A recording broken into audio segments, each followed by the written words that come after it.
Right, kia ora koutou. Let's resume second tranche of hearings on PC 33, and just to get us underway, Tuana, if you wouldn't mind just coming forward, thank you.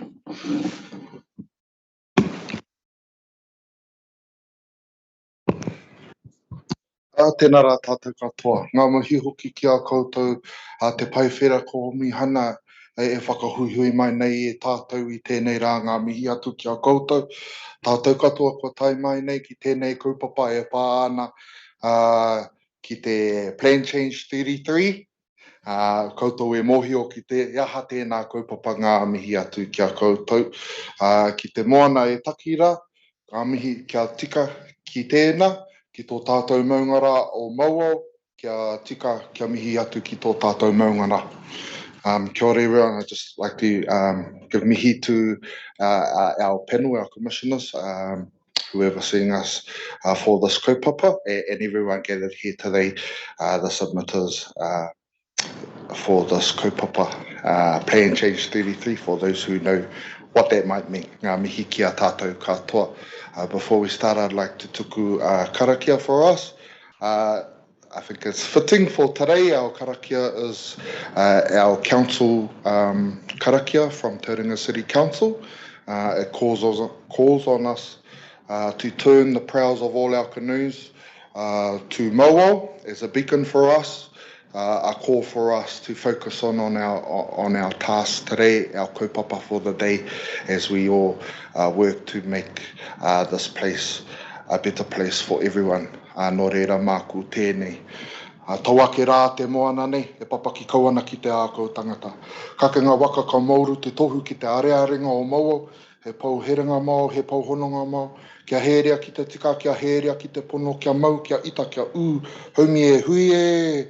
Tai ki e. Kia ora tātou.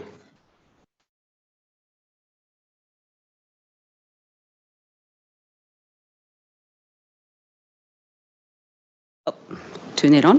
Nā reira, e te kai karakia, koe nei ko ngā tai o whakamanua e pari atu nei ki a koe. Mō I whakatau I te rongomau, ki runga, au kia marino ai te tai, e ruku nei tātou. Me mihi koe ka tika. E whakaro ana ki te hunga kua riro atu I te tai timu. Haere, whakanaru atu rā. Kia hoki mai ki a koutou. E te whare kaunihera e tū nei, e te papa e takoto nei, tēnā kōrua. E mihi hoki ki te maunga o Mauo, me nā wai o te moana nui a toi te puatahi, toi te kai rākau. E nā hi kā, e nā haukainga o tēnei whenua taurikura, nei rā te mihi ka rere, ki taku tiamana, ki aku kai komihana, tēnei te reo mihi e pari atu nei ki a koutou, e nā hunga, e nā mana, e nā reo, kua whiria nei e te kaupapa o te rā, ara, ko te Plan Change 33, tēnā koutou, o ti rā, tēnā tātou katoa. Kia ora. All right, thank you. And now housekeeping and health and safety and whatever else. Thank you, Sarah. Good afternoon, everyone. Just a couple of housekeeping matters. Can you please make sure your phones and laptops are turned to silent or off? If you are coming to speak today, the mics are really directional, so if you move like this, you're gone. Toilets are, if you go past reception, hard right. In the event of an emergency, we exit from the front of the building there and wait on 3rd Ave as Elizabeth Street is our evacuation point. And if anyone needs anything else during the hearing, let you know. Right, thank you. Well, we're back here. Seems like an awful long time since the 5th of June, or July rather, but it's only 3 months. That's pretty amazing. I guess a few of us have had a few things on in that time, as a few of you have as well. So welcome back, everybody. And so we're now into the substantive hearing on PC 33. And we've got, I think, what have we got? 3 days here, and then we've got 2 days on the Mount, and then next week we're in a church or something next week. So interesting venues that you've chosen for us. Thank you very much. Anyway, I don't have any preliminaries. I don't think, I'll just double check. No, I don't have any preliminaries. I don't know if anybody else has anything that they want to. So let's just get straight into it. I gather we're online. So welcome everybody who's listening in, viewing in. And so we'll head to you, Ms. Speedy. Thank you. I should just mention, we have organised site visits. We will be doing sort of round trips on probably tomorrow afternoon. We're anticipating finishing early tomorrow afternoon, and then again on Wednesday morning. So we'll have had a good tour around before we certainly, in terms of Mount Maunganui and the issues over there, we'll have done the site visits over there before we actually come and talk with you on Thursday. So, right, Speedy. Kia ora tātou. So I introduced myself in the session 1 hearing, but I will do it again. My name is Janine Speedy. I'm the team leader of city planning at Tauranga City Council. My team have led the plan change 33, which is the intensification planning instrument to implement the Amendment Act. In terms of Tauranga City Council's opening statement, I would like to just first off cover off a couple of procedural matters regarding Plan Change 33 since Session 1 hearing, do a very quick recap of what we covered in Session 1 hearing, and then lead into covering infrastructure. The opening statements of the other lead authors will follow. So this afternoon, we intend to cover off the general, so Chapter 4, general provisions which relate to the transport provisions, noise and vibration. We have an expert, a noise expert, who will be presenting this afternoon online, and then leading on to Mr. Mark Appledorn in terms of transport evidence, Dr. Claudia Halberg in terms of Three Waters infrastructure, presenting evidence, and then ending the day with qualifying matters, where we have Mr. Simon Button, which will be covering landscape. Tomorrow we propose to start the morning with our proposed approach to policy 3C and 3D, giving effect to the National Policy Statement on Urban Development, and that's when we will have a number of experts covering development capacity, commercial centres, population projections, etc. And then in the afternoon, we'll get into the more detailed provisions, so the residential provisions, subdivision, covering off Smith's Farm, retirement villages, that kind of thing. And then, yeah, as the chair noted, I expect that would be finishing kind of mid-afternoon on those matters. Viewers or listeners might wonder why legal subs aren't being led first of all, so just explain what's happening there. Yeah, that's, apologies, that's a very good point. Our legal counsel is in the Environment Court, so Mr. Fisher will be starting off tomorrow morning at 9 a.m. and he will be joining virtually due to his other commitments. Also, just to make note as part of our opening statement, we also proposed that on Thursday, when we are at the Mount Maunganui Surf Club and covering Mount matters, that we will propose to do a quick opening statement, and that's where we'll cover specific matters that relate to the Mount. So that will cover Policy 3 and the evidence we have in terms of commercial centres, and also qualifying matters, given that there's a number of different qualifying matters that apply to that area. So that's proposed for Thursday morning before we get into those substantive submissions. So just moving on to section 3 of my opening statement, which is the procedural matters. I covered it in session 1, where there was a large and complex number of submissions, and also with the expert conferencing around commercial centres and giving effect to policy 3D and 3C and 3D, there was the request of some of those submitters and experts that they needed more information and more time, and that's where we agreed to do a second set of expert conferencing. So that caused us to really rethink our timeframes, and that's where we created and through the directions had the session 1 hearing covering off strategic and those scope matters, and then session 2 hearing, which we're holding now, which is more getting into the details of responding to submissions. We wrote to the Minister seeking an extension to be able to meet those new timeframes that we had set out and agreed with the panel. And on the 16th of August, we received confirmation from the Minister. And so our date for Council to have decisions on the IPI is now June 2024. So just coming back to that expert conferencing, following the session 1 hearing or the previous expert conferencing, we had a number of technical documents which related to policy 3C and 3D, and also landscape or qualifying matters, technical work that hadn't been undertaken. So that was all made public on our website. And then we sought RSVPs to attend those 2 sessions, which were held on the 26th and 27th of July. Those joint witness statements were uploaded following that. When it came to Council, we released our Section 42A on the 25th. And given the breadth and the size, there were requests from submitters to have more time to digest that information.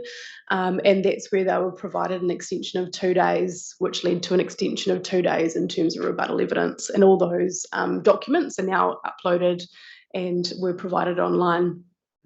And just to intervene on that one, and we made a rod for our own back on that one. We have been reading furiously for the last weeks, trying to actually absorb everything, which thank you very much, everybody. So, yeah, the sheer scale of 65, I think, was our count of submitter evidence, rebuttal evidence. Yeah, there is a large amount of material to work through. And those were all again made available online by the 28th. And there were also memorandums of council, and all legal submissions are available online. Just also to make note, there were some letters, so 5 letters that were tabled with the hearing, with the hearings panel, and that's all available online as well. Just before you go on, just a question. In some of the submitter evidence, there was criticism about material only being made online. I was just wondering, was it actually also emailed to submitters when these updates were happening? Yeah, so whenever we upload something, so when for example, our Section 42A report was made live, we emailed all submitters to advise them that the information was available online. Click here, and that's where you can access. We didn't receive any requests for hard copies, but we're happy to provide that if someone would like hard copies. So just moving on to Section 4 in terms of recapping on the Session 1 hearing, I won't obviously repeat those matters, but just to I suppose remind or recap everyone. So it was really about, there was a large amount that is around scope, so we really delved into what the scope of Plan Change 33 was. I provided an overview of our general approach to those residential zones. So in terms of this hearing, we'll really get into the nuts and bolts of how the framework and the rule framework is proposed. The same with the commercial zones. They are considered within scope of the plan change. We've made some changes that relate to giving effect to policy 3C and 3D. And also our approach to the city centre zone, which really relates to giving effect to policy 3A. I provided a brief overview of Smith's Farm. Mr. Brad Bellamy will provide you an update tomorrow afternoon, and really relating to some specific submissions that have been received around Smith's Farm. And then lastly, an overview of qualifying matters. There is just one, I suppose, matter that was raised and discussed to some extent in the Session 1 hearing, which is really around the purpose of the IPI or the purpose of the plan change. I just wanted to, I suppose, draw your attention to what Plan Change 33 is. It's a residential intensification plan change. Council consider that is, while there's no purpose set out within the RMA, it's quite clear within the documents that were prepared for the Amendment Act, which really relate to accelerating housing, providing for housing where the need is high. And in that session 1 hearing, we also, Mr. Andrew Mead provided you that overview of that need for housing we have in Tauranga City. We have a housing shortfall, which we need to respond to. Our initial response was Plan Change 26. We now have Plan Change 33. And so that's where we believe our scope is, while it's wide in terms of the geographic changes and also the rule framework, the primary purpose of the plan change and scope is for residential intensification. And that's through the IPI, which requires us to implement the medium density residential standards and also give effect to Policy 3 and Policy 4. Many of the submitters that spoke in the session 1 hearing talked about, but you need to give effect to all of the NPSUD. We have set out within our section 32 all of the relevant objectives and policies and how we consider that we are giving effect. But this plan change is just one mechanism to how council give effect to that wider NPSUD. And just coming back to the noting that section 80 is quite specific in terms of what the IPI's purpose is. And we believe that, that's the scope of the plan change. Just moving on to infrastructure, which I suppose is really what I wanted to cover in my opening statement. We considered infrastructure wider in terms of the preparation of Plan Change 33. We had done quite a bit of work through the preparation of Plan Change 26, which was in terms of modelling our transport in 3 waters. We did receive a large number of submissions, very general submissions, and many of those submissions were seeking that we delay the plan change, withdraw the plan change, or that intensifications not provided within specific geographic locations. There are concerns around traffic congestion, whether we have adequate public transport to provide for that multimodal, whether there's adequate 3 waters infrastructure. And then there were a number of submissions around do we have enough open space, electricity, internet, enough medical, services available. So that was, I suppose, a real key theme that came through in terms of submissions. When we've been considering those submissions, we have really considered that those within our legislative requirements. So there are limitations in terms of the IPI and what we can and can't consider. So there's, I suppose, 2 key aspects of the RMA in terms of implementing the IPI that I just wanted to highlight. And one is that we are able to consider infrastructure in terms of Section 80E. 1B, where we may amend our objectives, policies, rules and standards or zones that relate to infrastructure to ensure that they need to be either supporting or consequential to the medium density residential standards in Policy 3. And we're limited, so we can only limit our height and density where we have a qualifying matter. Infrastructure is not listed within qualifying matters, but it could be considered as another matter, and that has been considered through our 42A report in terms of responding to those submissions. So we've very much looked at it, can we provide supporting and consequential provisions, and whether we can limit height and density in certain locations. So moving on to transport. We have relied very heavily on the evidence of Mark Appledorn. He provided the technical report to the Section 32 evidence and rebuttal evidence. The modelling I won't go into detail because I'm not a transport engineer, nor should I try to be, but we have relied on, we did provide the modelling, so the population projections. We had a number of scenarios that were considered, so we looked at a 10%, which is kind of our long-term plan modelling that we undertake, right up to 100% population growth across the city, to look at what the different scenarios would have as an impact on the network. And we already do have some areas of the city that do have are constrained, but what the modelling showed is that while there might be a small increase, it doesn't have a significant change. And overall, there are benefits to infrastructure or benefits to the transport network through intensification. And it's all about having residential housing within appropriate locations where you're close to services, so shorter trips. We have relied on our, I suppose, wider and higher level strategic documents. So in terms of the transport space, particularly the Urban Form and Transport Initiative is a key document which was prepared to really look at our wider transport network, our program and our delivery.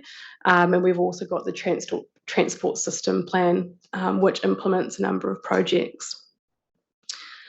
So we don't see where or that qualifying matter applies in terms of transport in general. However, because with residential intensification across the city, we're unsure, we don't really know where and when development's going to happen. So in terms of planning for infrastructure, it does become quite difficult. So through the preparation of Plan Change 33, we are proposing information requirements. And so that's within the medium density and high density residential zone.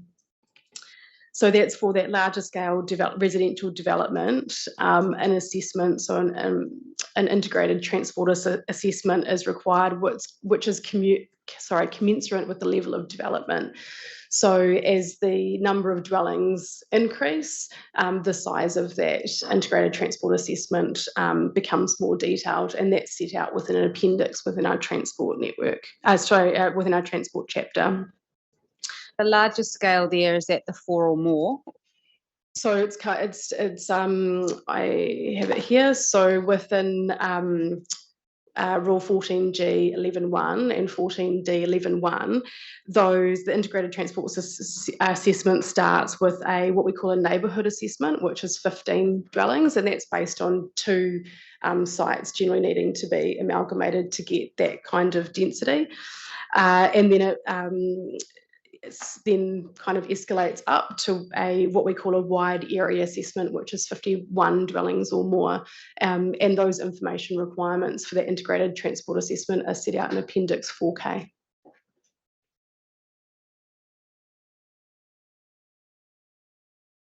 So just to note that there is submitter expert evidence and rebuttal evidence from Don McKenzie on behalf of Waymark Holdings, which specifically relates to transport effects within the Mount Maunganui area. So Council has responded to that within our rebuttal of Mr. Mark Appledorn and Ms. Sarah Dove. Mark's obviously available today to answer any questions and step through his evidence. And Ms. Sarah Dove, as her matters specifically relate to Mount Maunganui, she'll be available on Thursday to answer any questions you have. Following my opening statement, I will be passing on to Mr. Brent Musk. He is the lead author for those transport provisions and be able to step you through the supporting and consequential amendments proposed. Moving on to Three Waters infrastructure, paragraph 5.14. So in terms of Three Waters infrastructure, we have relied on the expert evidence of Dr. Claudia Halberg, where she sets out how Council have undertaken modelling to understand the impacts of the medium density residential standards. This is where we have a really good understanding of our trunk network, and that we have general capacity or planned upgrades in terms of that. Dr. Halberg will also step through how we'll continue to monitor that in terms of our monitoring of infrastructure that will be aligned with our long-term plan and the methodology to monitor that. So as with the transport, while we still will monitor the capacity of our local networks where there's more, I suppose, impact on change, again, we still have that uncertainty and we don't know when and where development will occur. So, for example, you may get a local road where it has no uptake of medium density residential standards, or we may get multiple sections having that uptake, and that's what we need to monitor. So what we're proposing, very similar to the transport provisions, is that we require for any residential development of 4 or more dwellings that we require a infrastructure 3 waters assessment to understand the capacity of the 3 waters network. So that's undertaking water, wastewater and stormwater to ensure that there's capacity within that local network. In terms of submitted evidence, we didn't receive anything in terms of 3 waters. I'm not aware of, we did receive submissions in terms of those information requirements, but haven't received any follow-up evidence in terms of how we've responded through our Section 42A report. Lastly, what I have labelled other infrastructure, which is an extremely broad list that I've set out within our Section 42A report. There were multiple submissions that had real concerns about the ability or capacity within the city to accommodate further growth. That was around educational facilities, internet, open space, right through to dog control and emergency management. We have responded to each one of those individually. In terms of really the council-led infrastructure, such as open space, much of that, well, for open space, for example, it's all based on levels of service. And that's how and that really looks at we have an active reserve level of service and we have a passive open space level of service, and it's around providing for quality, quantity and also accessibility. That kind of infrastructure and how we provide it is funded through our long-term plan and planned through our long-term plan, and also the collection of things like development contributions.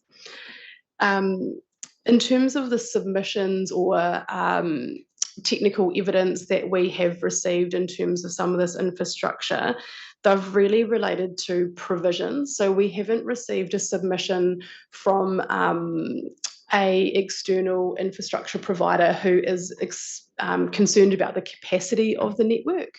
The submissions have really related to the provisions and how they can provide for that infrastructure, or protect that infrastructure in the future. So examples being foreign emergency, having the ability to access an emergency event, and Transpower and PowerCo in terms of the protection of their infrastructure. Just to note also, there was a letter tabled from the Ministry of Education outlining that they were, all their submission points they considered were resolved. And also we have there was a submission on behalf of Waka Kotahi, which supported the plan changes notified, but did seek specific amendments to policies, which can be covered by Mr. Brent Musk. So yeah, as I said, there's no other submissions that we received from infrastructure agencies which oppose the plan change or raise questions.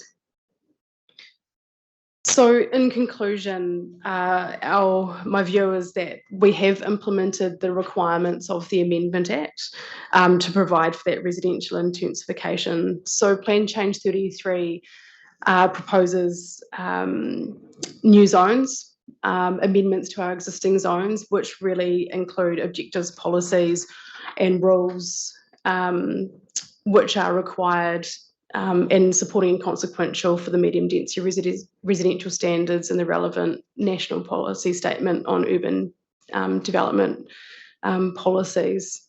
I suppose the thing noting is the intensification planning instrument is, should I say, it has its limitations in terms of what council and how much council can consider some aspects. And I'd say that infrastructure is one of those that we are limited in how much we can consider. But and on the same note, we're comfortable that the information requirements that we requested is really giving council the ability to consider those larger scale developments that they're appropriate through an integrated transport assessment and through that Three Waters capacity to ensure that there is capacity within the network. But obviously I'm looking forward to throughout the hearing, listening to the, the evidence and the submissions that come through over the next 7 days. That may raise matters that council does need to consider further. And I'm happy to take any questions. A starter for me. In terms of where you've got to on infrastructure, so have you gone beyond the infrastructure ready requirement of the NPSUD, or are you relying upon the infrastructure ready, 3.4 in the NPSUD, and how that characterises the requirement for being infrastructure ready? In terms of the requirements for doing the development capacity assessment? Yeah, so we have, in terms of the development capacity assessment, we have stepped through the plan enabled infrastructure ready, and you'll see through my opening and the documents that council's provided, we have very much based our planning and through things like the Urban Form and Transport Initiative has been based on what we consider as our feasible capacity, which is around that 33,000 dwellings, which is to be delivered over the long term.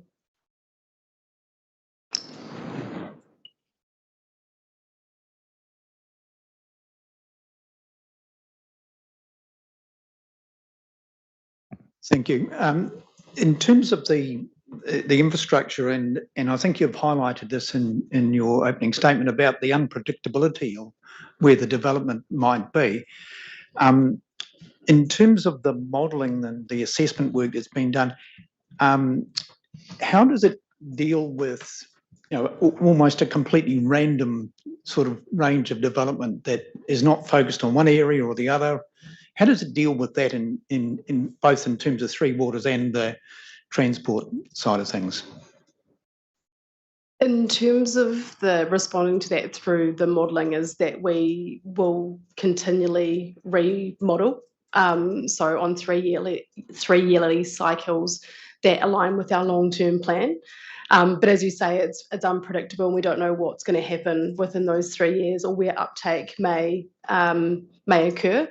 There has been some thinking that has been done obviously through the what's financially feasible, the development feasibility of the development capacity work and the reasonably expect to be realised. But there is still an element of crystal ball gazing. And that's where we consider that having for 4 or more dwellings, having those information requirements within both the medium density and high density residential zones, it's quite critical that we have the ability to consider the capacity of the network through that integrated transport assessment or the static capacity check. And I from reading what expert evidence we've received, a lot of it seems to depend upon if there isn't capacity, that there'll be provision in your long-term plan for funding.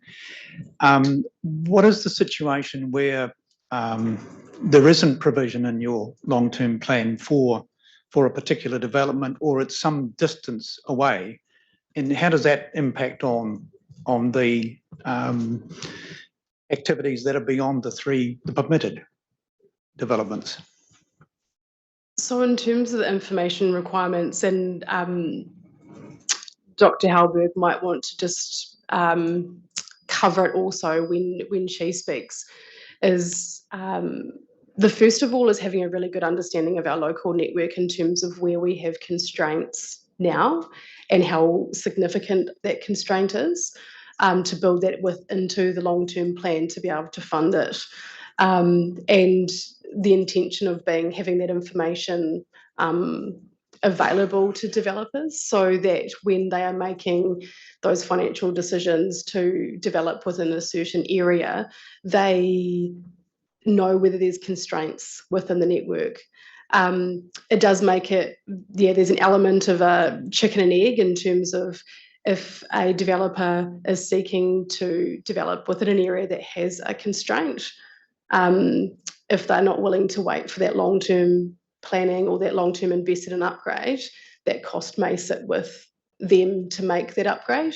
And we've exactly the same as how a consent process may happen today. Difference being it's a discretionary activity, so we kind of consider everything for this kind of development. It may sit with the developer to make that upgrade if there is insufficient capacity within the network. The way that the Amendment Act or the IPO, what we're required to do, it's next to impossible for council to be able to ensure that there's capacity within the network for every single development that gets lodged with council.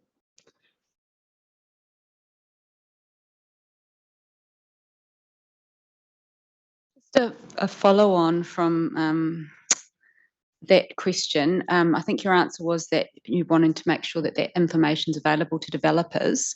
How is that going to be made available? Is that at the time they're coming to seek a building consent, or is it at the time they're getting a resource consent, or do they do a check, or how does that work?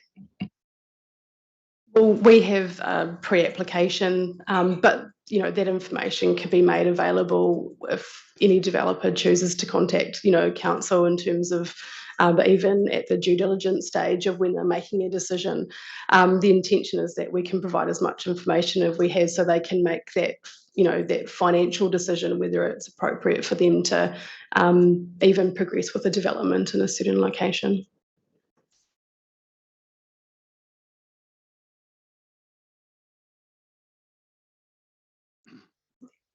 Don't want to get into too much detail on this, but in the event that a developer wants to proceed a year or two ahead of where the funding is actually supposedly to be allocated, is there some mechanism by which that sort of cost share arrangement in anticipation of funding, or is it if you go first, that's just tough luck and you get hit for 100%? How does that work?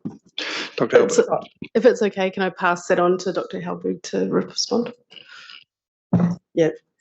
Good morning. There are actually different mechanisms. So on the one side, smaller local upgrades, they might just be done by the developer themselves for the local network, and the costs are usually quite different. If you're talking about larger upgrades and it is already indicated in our long-term plan and they want to bring it forward, council is open to these discussions that there's a cost-sharing arrangement, for example, that they can bring it forward. But that will be on a case-by-case basis. But you do have an FDA option, in effect, some sort of financial agreement possibility, I guess. Yeah. You enter some development agreements. Yeah. And so in terms of existing capacity, it's literally first come, first served. Yes, yeah, that's correct. So yeah, you're on one street, the first development, second development might be okay, but the third may have capacity constraints. But that comes back to our 3-yearly monitoring and modelling of the network to see if there are any areas that are starting to have constraints that we didn't plan for in the past. Just remind me, I can't recall, because I don't know which hearing I'm in at any particular point in time, but I don't recall there being financial contributions being set for permitted activities, I think, with Tauranga. Is that right? Yeah, that's correct. So we collect, we have a development contributions policy, which is collected through the building consent stage and subdivision consent stage.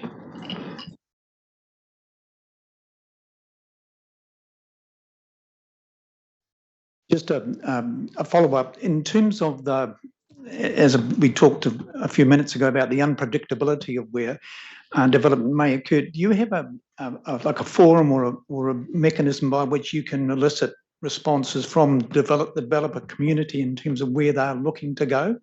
as opposed to waiting for them to come in with a pre-application?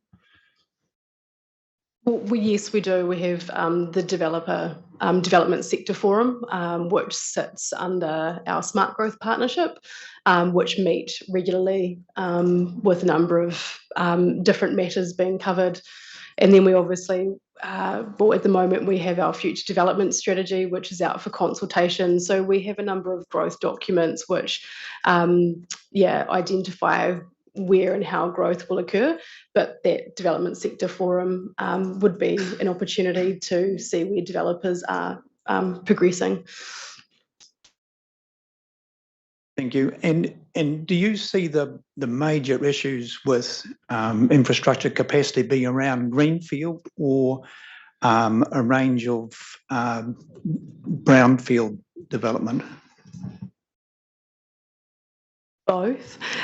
So in terms of our greenfield planning, we do significant infrastructure modelling and planning, and we look at a number of different scenarios. And when necessary, we will have staging requirements occurring. When you're in your brownfield type developments, that's where it becomes extremely difficult for us to be able to manage it. But that's again why we've done our development capacity assessment, which works through to that reasonably expected to be realised, where we think development could occur. And just remembering that we, within our existing urban areas, we're already highly constrained. Reason being is we have a lot of not as many full sections left within Tauranga. We're quite fragmented, a lot of front back type subdivision, which will limit the ability to be able to get more comprehensive type development. There's also a lot of cross sections, cross leases, is really common across Tauranga, and a huge number of covenants. And so when we start mapping and understanding that starts to give you an idea of where it's going to be more possible to be able to do development, but it still comes back to every time there needs to be a willing buyer and seller and a developer that sees it feasible to be able to develop in that location.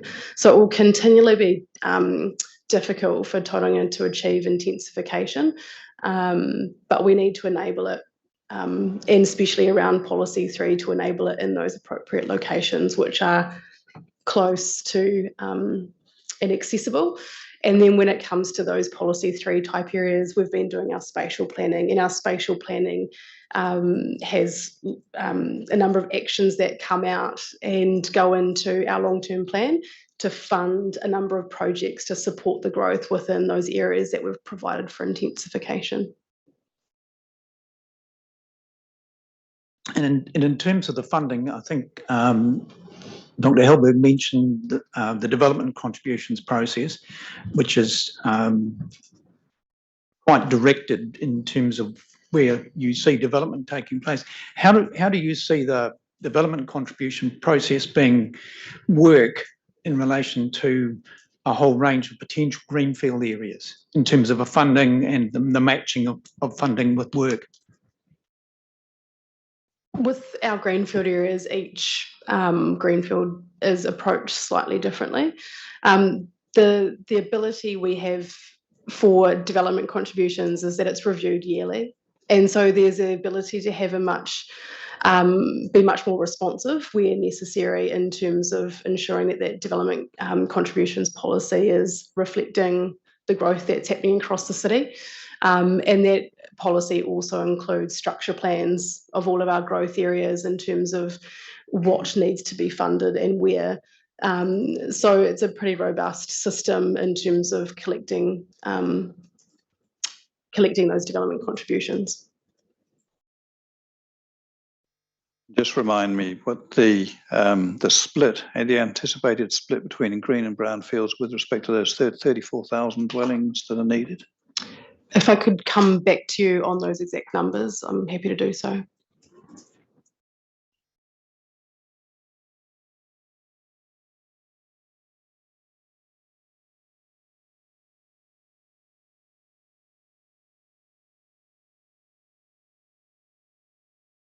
We're heading to Mr. Musk now, are we?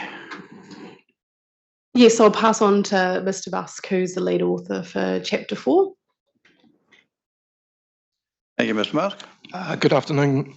Excuse me. Good afternoon, Commissioners. My name is Brent Musk. I'm a policy planner here at Tauranga City Council. Today, I'm joined here by Mr. Mark Appledorn to advise on any traffic and transportation expertise. Mr. Jeremy Trevathan, who is attending online, who can advise on any noise and vibration issues, and also Ms. Sarah Dove, who Ms. Speedy alluded to before, will be presenting on Thursday at the Mount. So today I'm going to take you through some key changes proposed to Chapter 4 General Rules of the City Plan, specifically multimodal transportation, access requirements, general loading requirements, managing reverse sensitivity on the Cameron Road corridor, and vibration reverse sensitivity.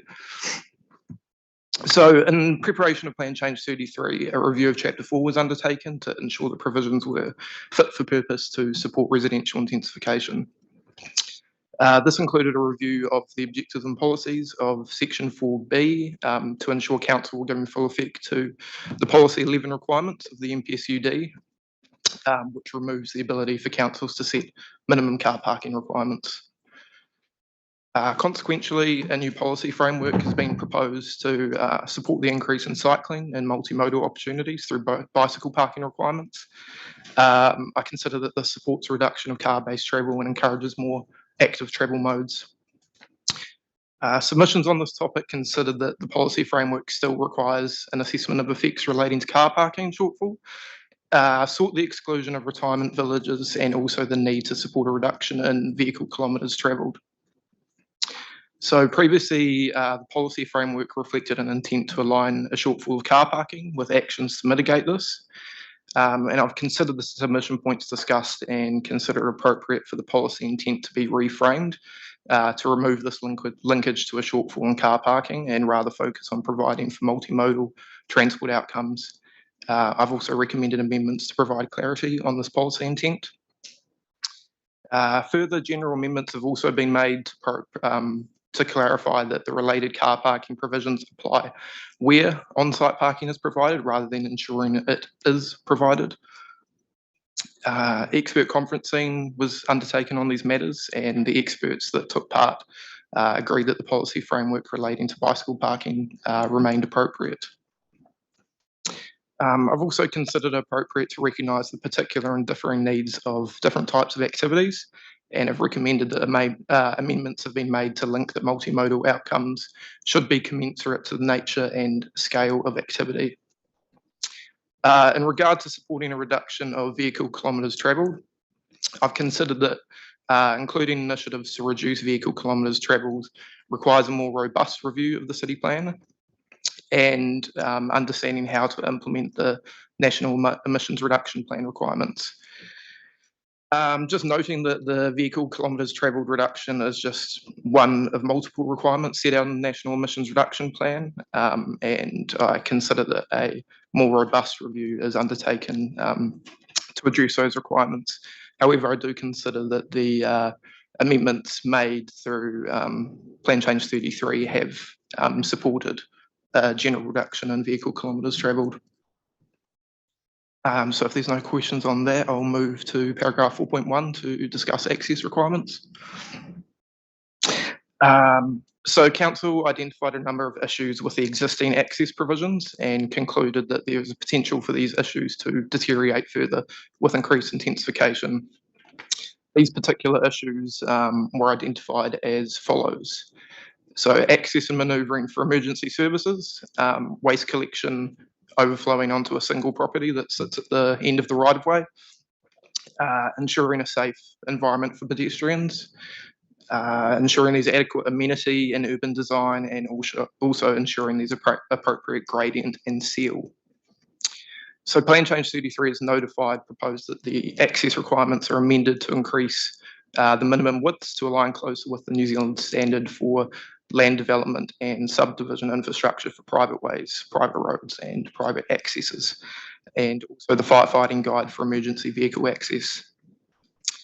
A new policy framework was also proposed to support the amendments to the access requirements, noting that there was no former policy direction for access in the city plan. Amendments were also proposed to the standards and terms and matters of discretion for access to provide more certainty and direction.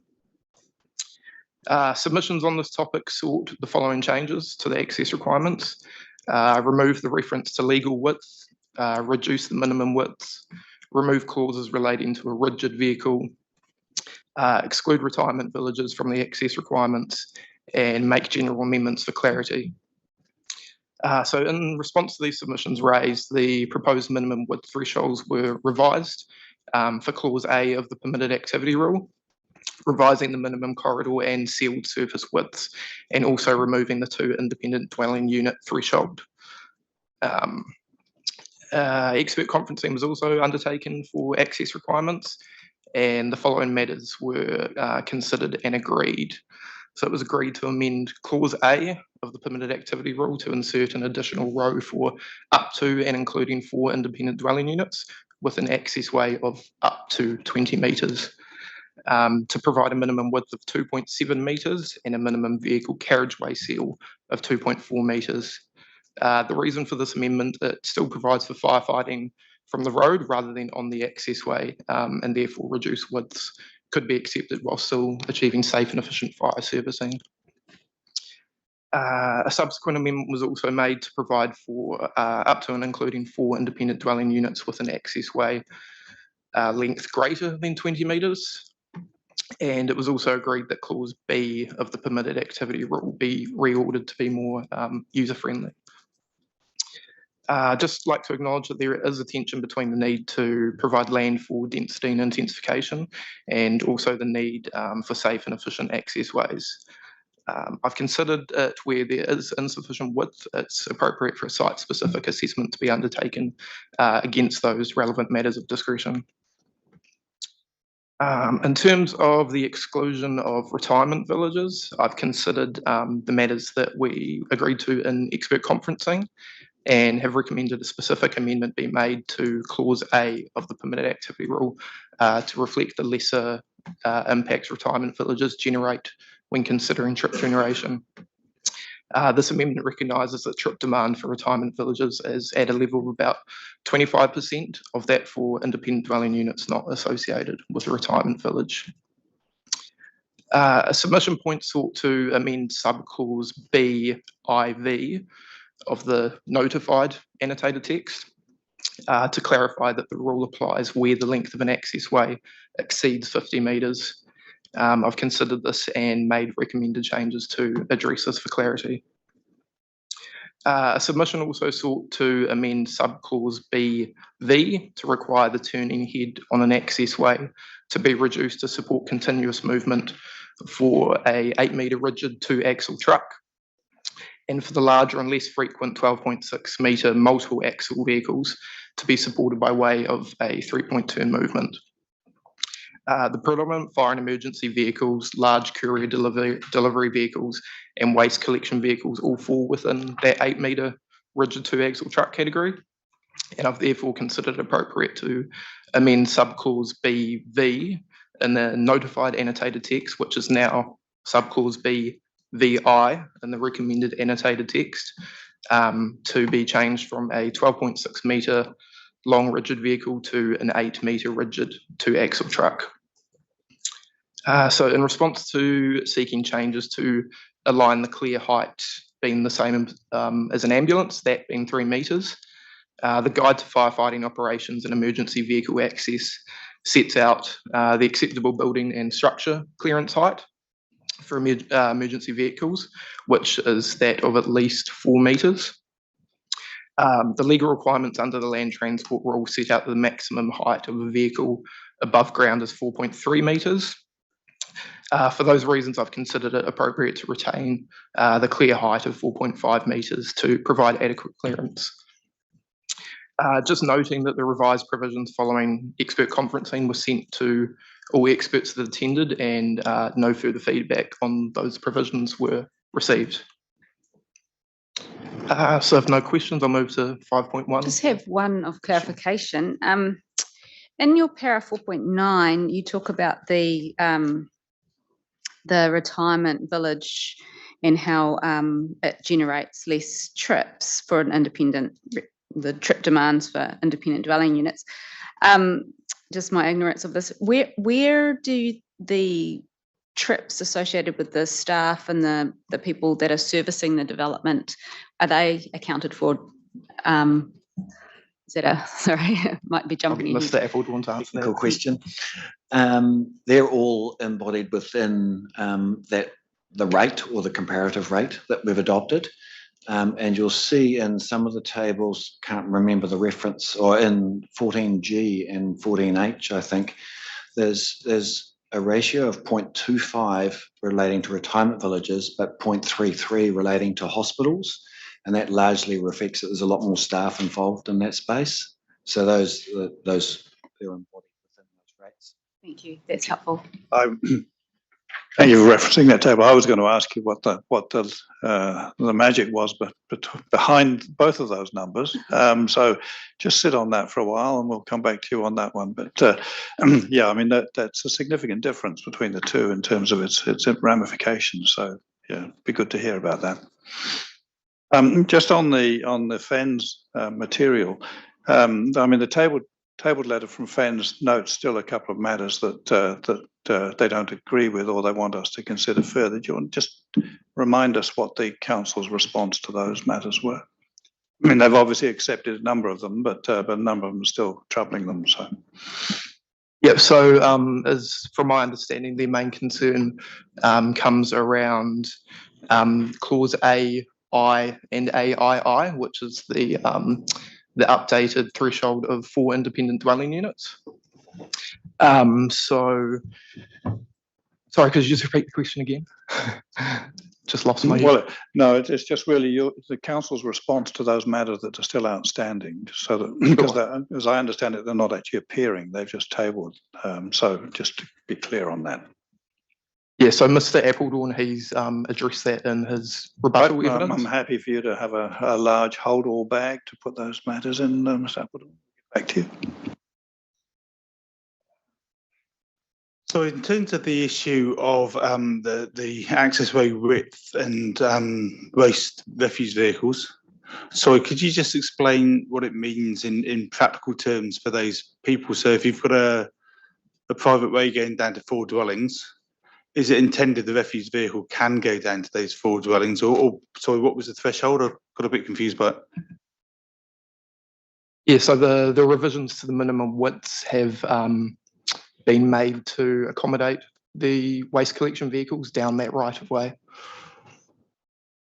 Because quite often, you know, in other places you see a row of bins out on the street. So the intention is in this instance that won't happen any longer because there will be sufficient provision for vehicles to get down there. Yeah, that's been one of the cool. So I'll just move to paragraph 5.1. One more, sorry. My apologies. I would like to just ask a question relating to section 3. In 3.2, you mentioned policy 11, inability of district plans to set minimum car parking rate requirements. The second half of that policy, how was council addressing that in relation to, I think it was referred to as comprehensive parking management strategies? Yep, so that can, Ms. Sarah Dove, she can speak to that on Thursday. So she's covered that in her evidence.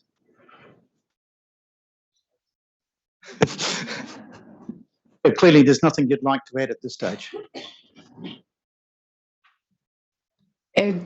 So we do have a parking strategy, which was adopted by council. And then from there, we are rolling out parking management plans in specific locations. And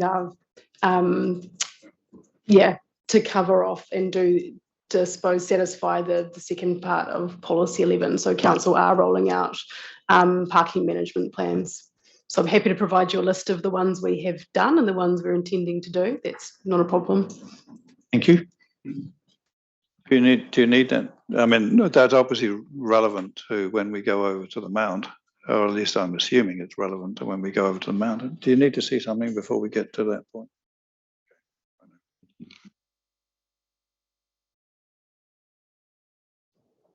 So just moving on to the loading now.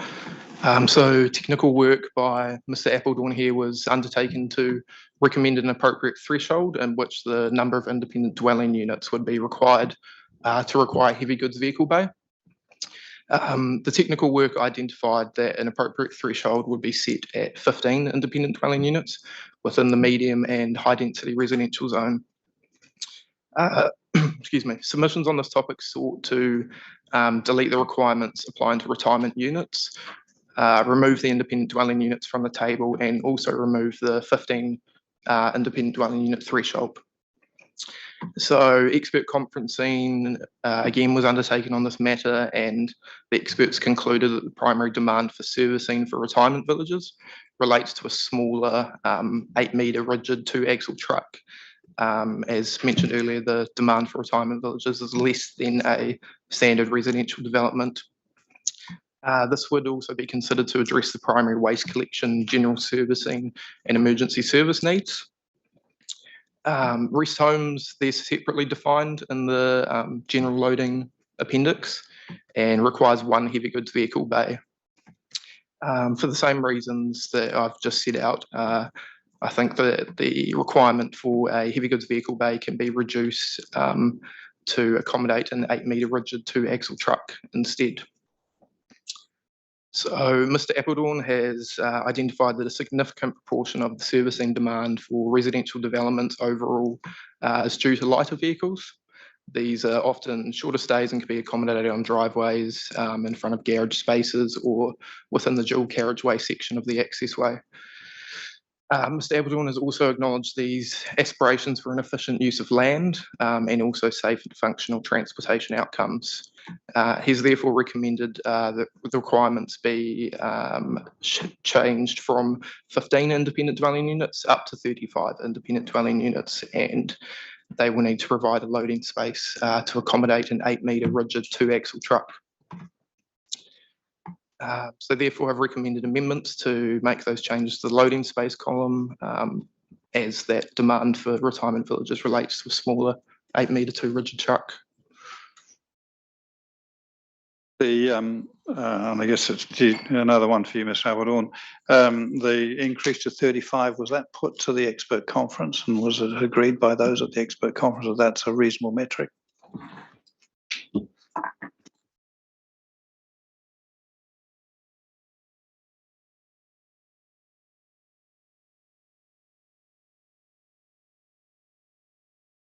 I'm assuming that there is an indisputable logic to the 35. Can I come back to you on that? I think Mr. Appledorn is locking that away for a response in due course. Yep.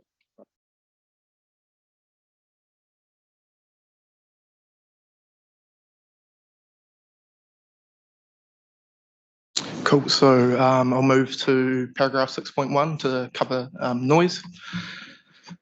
So through the Te Papa Spatial Plan, Council identified the Cameron Road corridor as an area suitable for intensification. As I'm sure you saw when you guys came in, significant upgrades are already underway to this corridor, and traffic flows along this corridor are expected to increase. Well, we saw a lot of cones and things. That's what we should be looking for. Yes. So consequently, a new permitted activity rule was proposed through Plan Change 33 to manage residential amenity and prevent reverse sensitivity issues. The proposed rule requires buildings to not exceed a particular acoustic standard in order to maintain an acceptable level of indoor amenity for habitable rooms.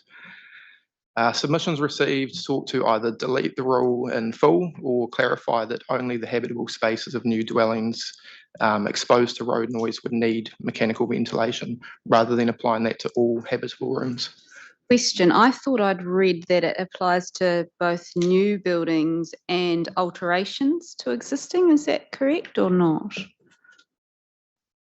I just had a question about why is it applying to alterations, if that is the case. Happy for you to come back to me on that if you don't have that at your fingertips. Yeah, I'll come back to you on that if that's okay. Thanks.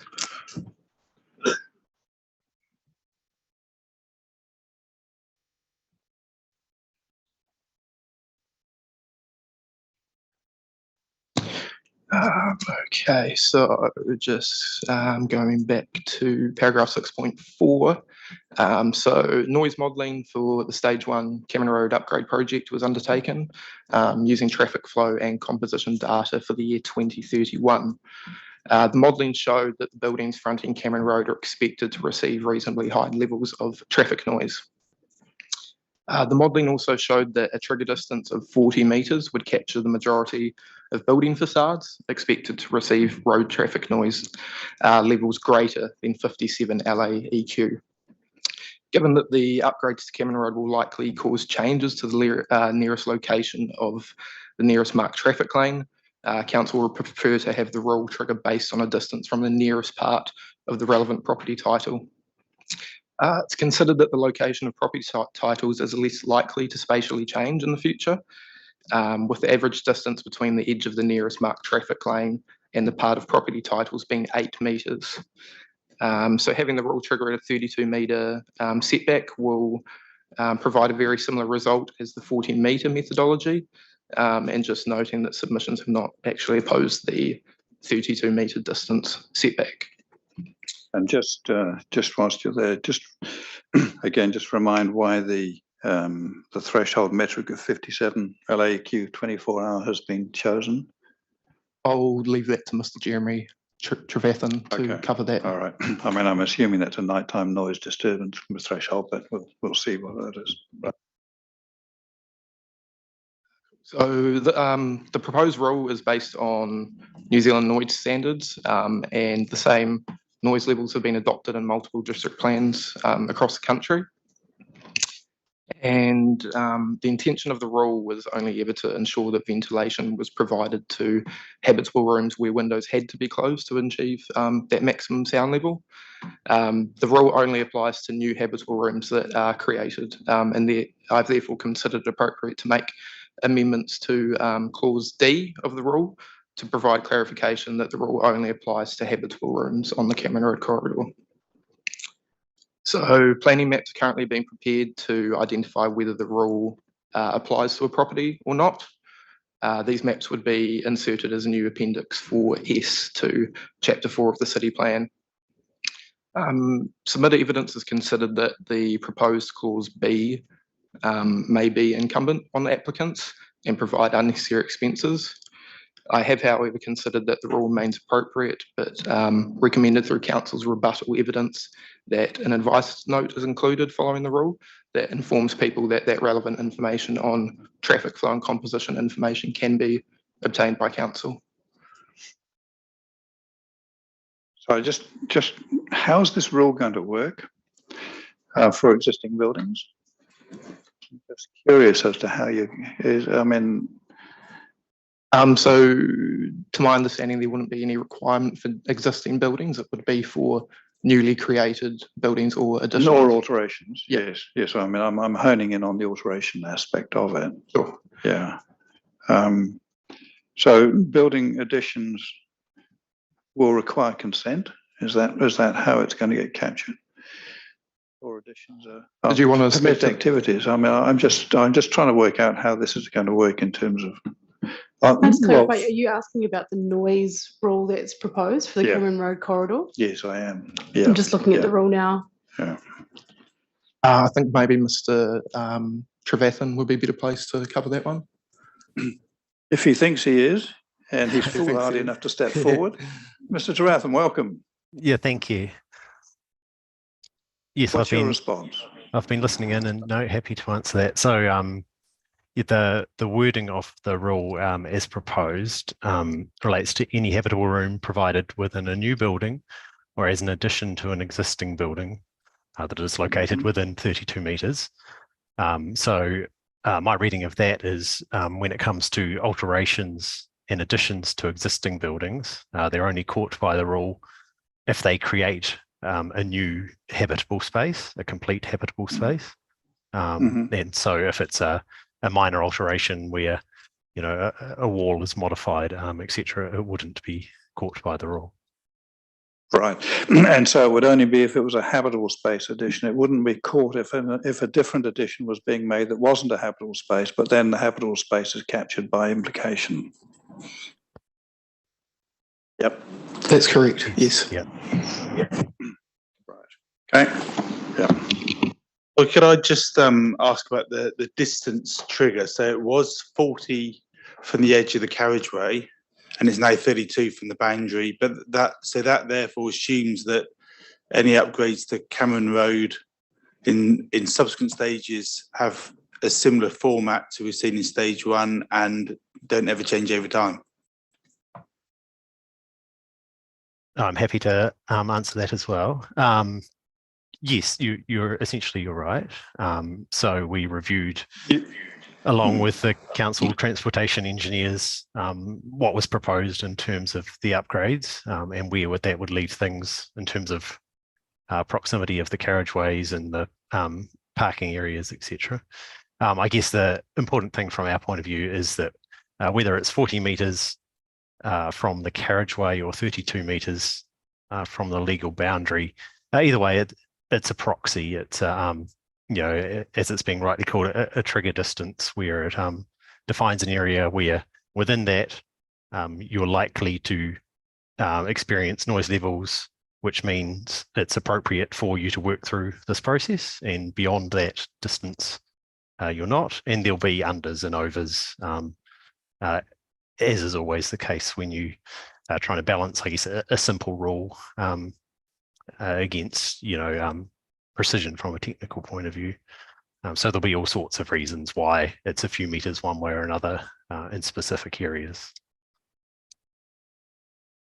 Grades that are going in at the moment, and I saw it too yesterday, but obviously with the cones and things, it's quite hard to quite understand what it is.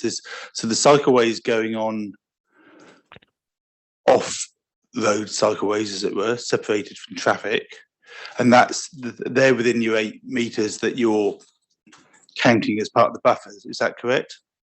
That's my recollection, yes. And then in terms of what happens within the carriageway, they're just vehicular lanes within the carriageway, or the dedicated bus lanes provided, or? I'm only just wondering whether if there isn't dedicated bus lanes and then someone subsequently decided to alter things to put a bus lane in 10 years' time, whether that means we end up with buses closer than current traffic. Yeah, I'm not aware. If you like, you know, if there's someone else who is better placed to answer around the future plans. If you'd like us to come with the cross section of the Cameron Road corridor across the stages, but the intention, as it's been designed now, is that there is a pedestrian pathway at the outer edge of the carriageway. Then there is the cycling pathway, and then there is the road, which will have dedicated bus and transport. So that's kind of how that cross section works. And then there's a medium barrier in the middle. There's a mix with that cycle lane, where some are on the path and some have a dedicated cycle lane, but they're just separated through barriers. But that's how that cross section currently works. Just really to make sure that we wouldn't find ourselves in a situation, or you don't find yourselves in a situation in 10 years' time where the 8 meters has been eaten up again for some reason by traffic. How the Cameron Road corridor has been designed is for that cross section to be across the entire length. And Mr. Trevathan, if I can go back to my earlier question in terms of what the purpose of the metric is it a sleep disturbance one, or is it just a daytime noise one, or what's the purpose of it?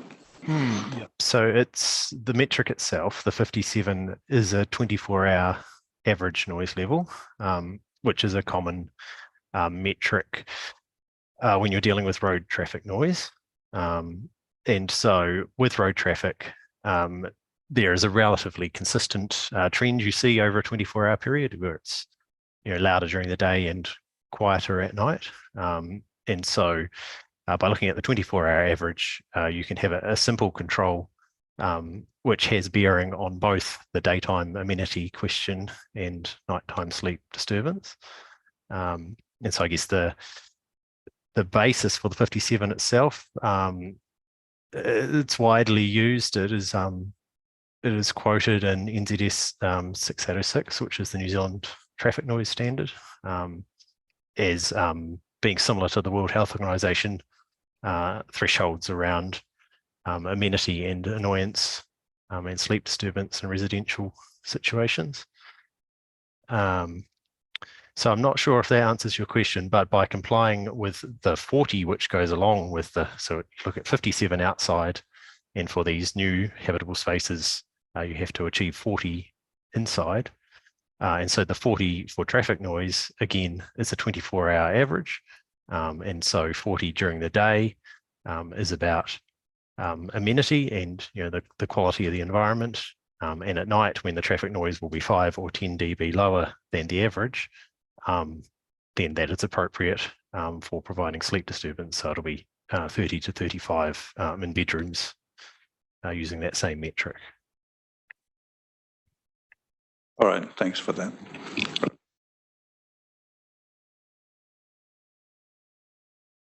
Thank you. Given that the proposed method of dealing with the noise level on Cameron Road for the new buildings is to have sealed windows on the boundary, and then the use of air conditioning or something similar to provide ventilation. What's your experience with how people who are living in these dwellings will actually use the air conditioning units and the associated cost versus opening windows and dealing with the noise? Yes, yeah, no, it is a good question. And there is a wide variety of scenarios you see. So I guess the first point is that the proposal wouldn't be to have non-openable windows. The windows are still able to be opened. It's just the mechanical system is provided so people have a choice. And yes, no, there's research on exactly the point you raise in these situations where there's elevated noise outside. What do people actually do? Do they use the mechanical ventilation system? Do they still open their windows? And there's a wide variety of outcomes you see. There's people that still open their windows even when it's noisy outside, even when it's cold outside. There's people that don't use the systems because as you allude to, they're worried about the operating cost. With these type of systems, the operating cost wouldn't normally be substantial, but it is a thing. And there's people that don't use the systems because they don't understand how to or the system's purpose. So I guess the key thing from an acoustics point of view is we're trying to avoid a situation where the work we've done to provide a suitable noise environment is immediately short-circuited when someone opens the window for fresh air. In terms of once you've then provided a mechanical system, the detail around what its specifications should be and exactly how that should be all structured and come together to ensure that people make most use of the system. I suppose it starts to be outside our area. I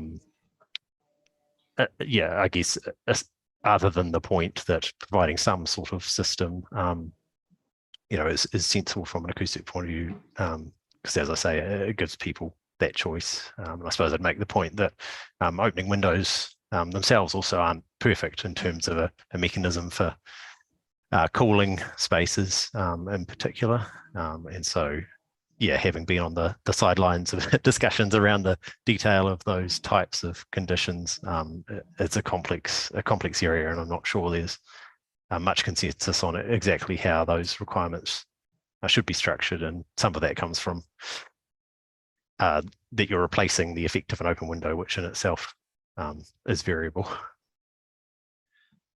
Thank you. So in a practical sense, how is the requirement or for mechanical ventilation actually put into effect? Yes, so currently in the draft plan provision, there's a relatively detailed rule there that sets out a list of minimum requirements for the system, which are around both ventilation, so introducing fresh air, and temperature control. In practice, the types of systems people will install will range from like what would be colloquially known as an HRV sort of system, a ducted in-ceiling system, which in some situations people would have installed anyway. Other times, to provide the fresh air element, they'll install a small fan and a piece of ductwork, a lot like, I guess, a toilet extract, apart from working the other way because it's bringing air in. And they'll also have a high wall heat pump unit to do the temperature control. So those are the types of solutions you would see in practice. Okay. Thank you.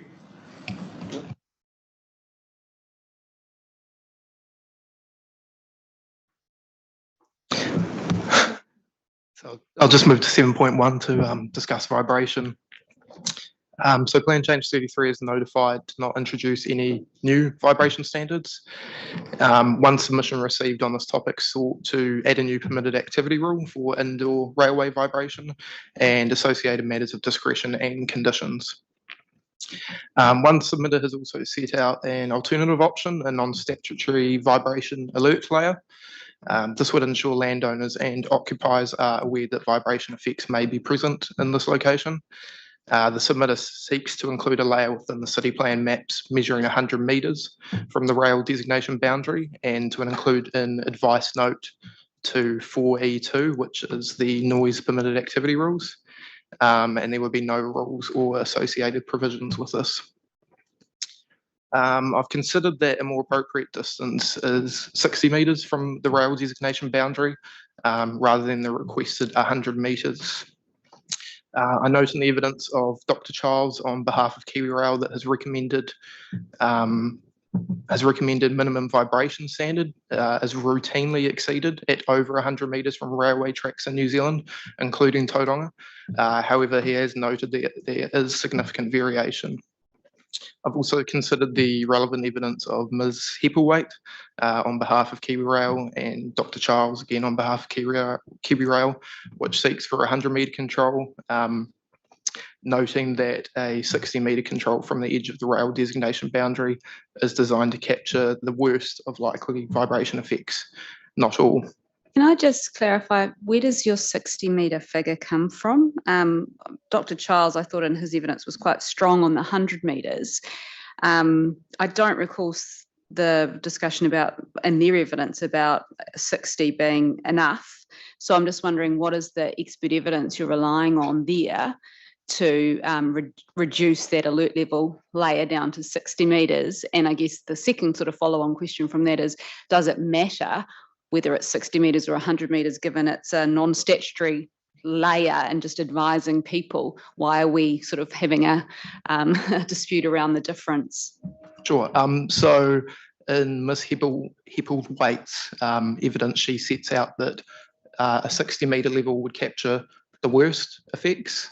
So I've considered that that would be an acceptable standard, but in terms of the distance, I kind of agree with what you're saying, that however the distance is, it is a non-statutory layer. So, I mean, council's not proposing that there be a rule attached to it, so it is simply an alert, and it is advice. And if it is advice, well, there's no reason why not take the best advice. So I think that's right. Mr. Rathan, do you have a comment on that? Or maybe it's not your area, but you seem to be happy to come forward. Yes. No, it is a general area that I commented briefly on in my rebuttal evidence.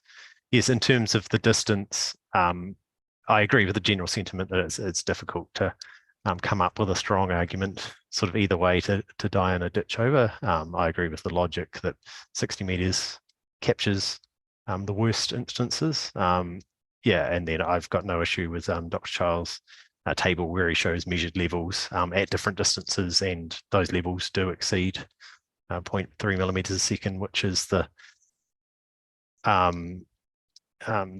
vibration amenity threshold.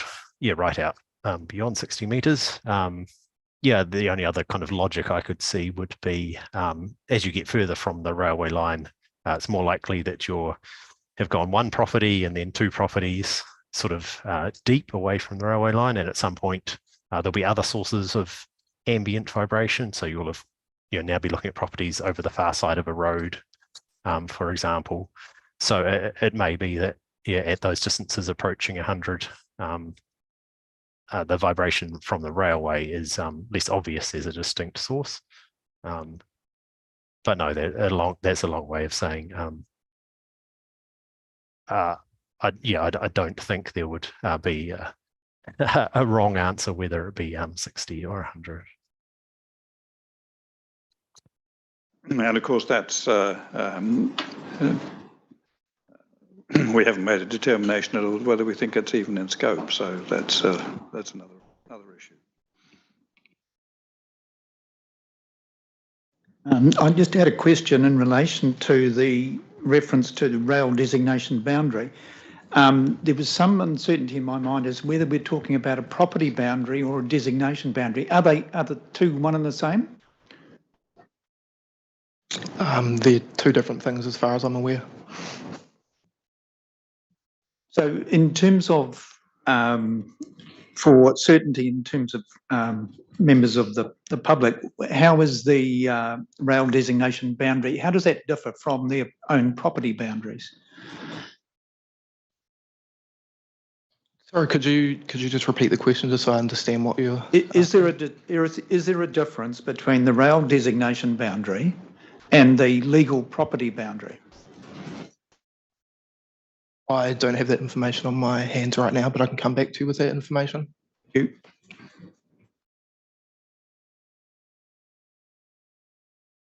Coming up back on that though, that it applies irrespective of what intervening use there may be as well, doesn't it? So you might have a road in between, so the property boundary in that instance may not coincide with the road designation, but in other cases it may.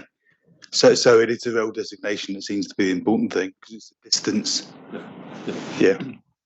And I mean, it's the rail designation boundary that the particular party was seeking. So yeah.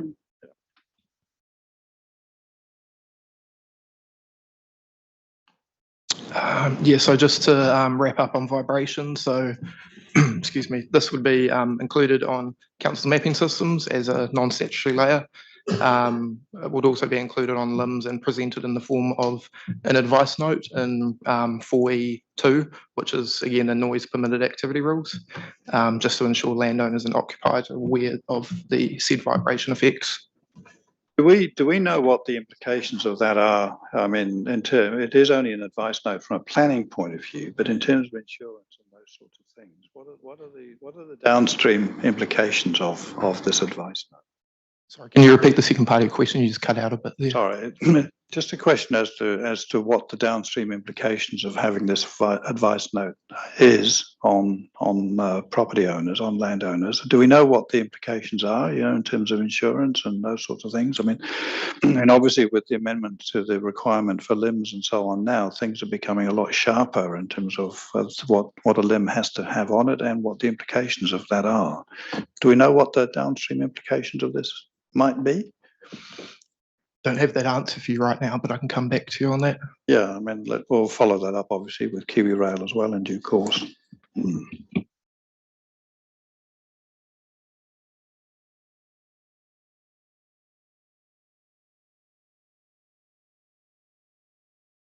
Cool, I'll just move on to conclude then. So in implementing the Amendment Act and giving effect to Policy 3 of the MPSUD, there was a need to review Chapter 4 of the City Plan to support residential intensification. Further amendments have also been proposed, largely being concerned with clarification and implementation purposes. These key changes relate to multimodal transportation, access requirements, bicycle parking, transportation, and noise and vibration. So planning maps, as said, are currently being prepared to identify the extent of the permitted activity rule for noise reverse sensitivity down Cameron Road. And as just touched on, I think it would be appropriate for an advice note to be included that informs people that council holds publicly available information showing the modelled extent of that vibration alert layer, and that these are non-statutory and indicative only. Just one comment on that. I hadn't appreciated that 4E215 was being promoted as a noise reverse sensitivity rule. I mean, isn't it just a noise effect rule? Yeah, sure, sorry. I wasn't, so you're not trying to promote it as a reverse sensitivity? No, sorry, yeah. All right, thank you. Just one further question from me. You might know, or you might need to come back. In terms of the request from KiwiRail for this, alert layer, it was in their submission. Were there any further submissions in response to that request from KiwiRail?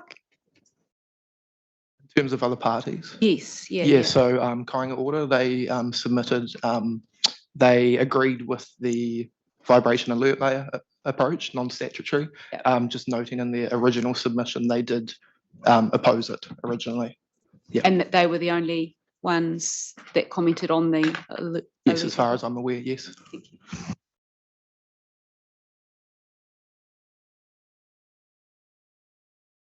Thank you, Mr. Marcy. I don't know whether Mr. Trevathan's got anything more to tell us, does he? I mean, I think we've had a... So if you just let me check with you, Mr. Trevathan, was there anything else you need to tell us before we have an afternoon coffee break or tea break or something? No, I think we've ended up covering, yes, all of the things I would have said, I think. So, no, I'm happy if you are. Your happiness is not my concern. Yes.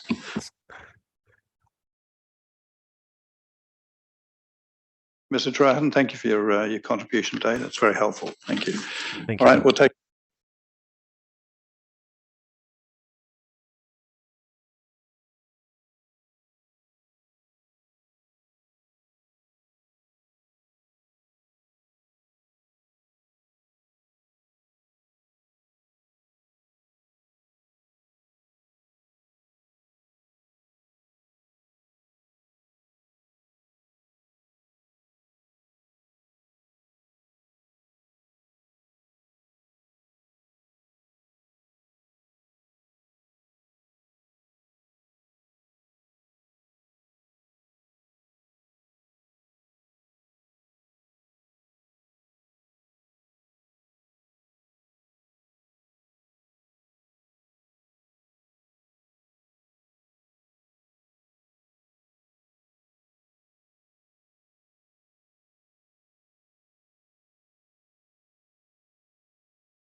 All right, thank you very much. It's resumed by the looks of the reduced numbers. It's Salvador. A reflection on you, of course. Thank you. Yes, there's already been quite a summary of the material in the transport assessment. Do you want me to sort of go lightly over the evidence and the rebuttal, maybe, or? Okay. Okay.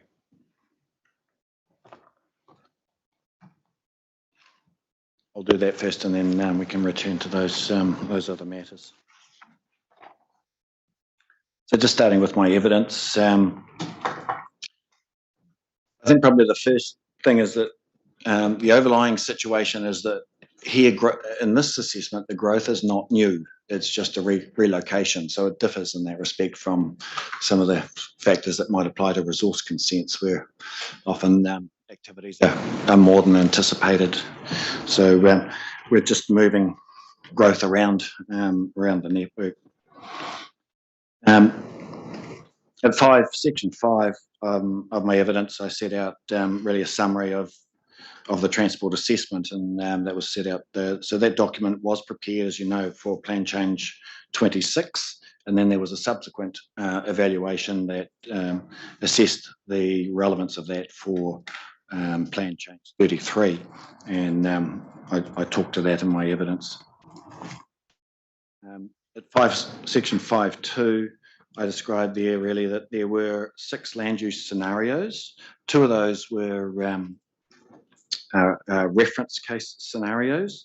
So look at they were based on if you like, current growth forecasting as opposed to Plan Change 33 forecasting, and then 4 growth scenarios based on Plan Change 33, and they looked at a percentage uptake of intensification across the areas, and those being 10, 25, 50, and then scenario 4, 100% uptake of the yield that was enabled by the land use zoning.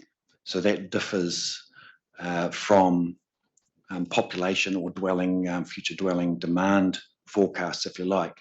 But you'll see I set out that in all of those scenarios, the land use yield that has been assessed under those 10, 25, 50, and 100 scenarios is greater than the land use, than the population dwelling forecasts that were made for those equivalent times.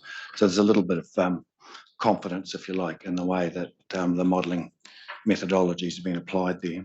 And when you allocated those proportions, the 10, 25, and 50, not 100, obviously, was that equal distribution in terms of where the growth was being forecast? Did you clump them at all? Was there any sort of sensitivity analysis done around that? Market economics have prepared all of that analysis, and then that has been informed through into the transport modelling. There are some diagrams in the Becker report that is appended to the ITA that show how that land use. There's some graphs there that show proportionally where that's allocated around. So it's not just I think one mean rate across the whole lot. There's been some thought given to specific allocation.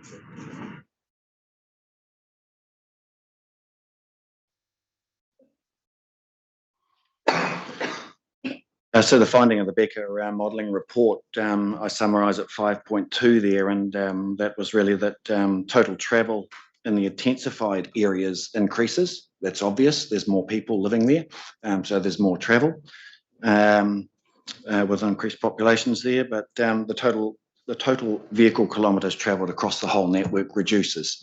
And again, I think it makes sense. People are just not living so far from where they need to work or make those essential trips. Total regional crash costs reduce. So the model did have an evaluation of crash costs within it. In it, there were variable allocations. The underlying situation with crashes and road safety was that crashes still occur, and we ended up with more crashes in those urban environments, but they're at a much lower speed, so the injury, the severity, and therefore the cost of those reduced quite significantly. So that's where the main portion of those savings were. With VKT reductions, CO2 was assessed to reduce as well. And there was an increase in cycle trips and passenger transport. So the ITA also includes quite an analysis on passenger transport uptake, and there's quite a that you'll see. Well, I'll deal with that just at section B here. At section BI, there's a surplus in the current 2020 public transport service network. And I assessed that in the order of 44% to 85%. That's across the different public transport service lines. So there's a current surplus. The public transport trip making is expected to increase at a greater rate than motor vehicle trips. So the uptake of the change in modes was assessed to increase. And the long-term plan provisions include quite a wide range of public transport, walking and cycling initiatives. So within the modelling, when we cast out and looked at future years, also within, while the demands for land use changed, the future infrastructure that was anticipated within the long-term plan is also incorporated into those future years. So that, for example, there are upgrades as were planned under the current LTP sitting in there, and that's why we're not seeing, sort of great drastic impacts in particular locations. Describe it, section C, that section 7 of the ITA really addresses the core considerations around network capacity, congestion, and infrastructure constraints. And there's an analysis there that looks comparatively at those base cases and the future cases and the change in level of service. And you'll see that there are some changes, but they are very slight. They're at the edges. Something will change from a level service E to a level service F, or predominantly the impacts are that those more high-level congested areas remain at about the same level of service in future. It's just that traffic converges on the arterial network from a different direction. But Tauranga, as you know, has quite a few, or very limited in terms of its sort of arterial connectivity. So everything sort of lands at 2 or 3 points on the network. And that continues to happen, but traffic's just distributed in that model really in a different way. That's the fundamental finding there. What sort of assumptions were being made about the growth in freight traffic? I mean, I can understand the argument in terms of, if you like, pedestrian or domestic, or however you categorize that sort of traffic. But it seems to me that the big issue is more likely to be freight based than pedestrian or consumer based. Yeah, the market economics did include some evaluation around the retail components and those commercial components and employment, but fundamentally the areas of employment and those generators of freight demands aren't altered significantly in the model. So fundamentally they're in those same locations. Freight demands are forecast, to increase in future, and that was part of the base model. So those have remained as background growth projections in there. I don't believe freight's not dealt with separately because it's not really a change element. It's the same in the base case fundamentally as it is in the future case. The change case. I mean, I guess I'm thinking ahead for when we get to Mount Maunganui and the role the port plays and the industrial area around there in terms of its contribution to the network. So the numbers and the mix of transport, the mix of heavy and light vehicles remain in those total assumptions in the model. It's just that we haven't described those separately. I had a general question. You made the comment earlier on that the assumption was there would be no change in the overall numbers in terms of growth.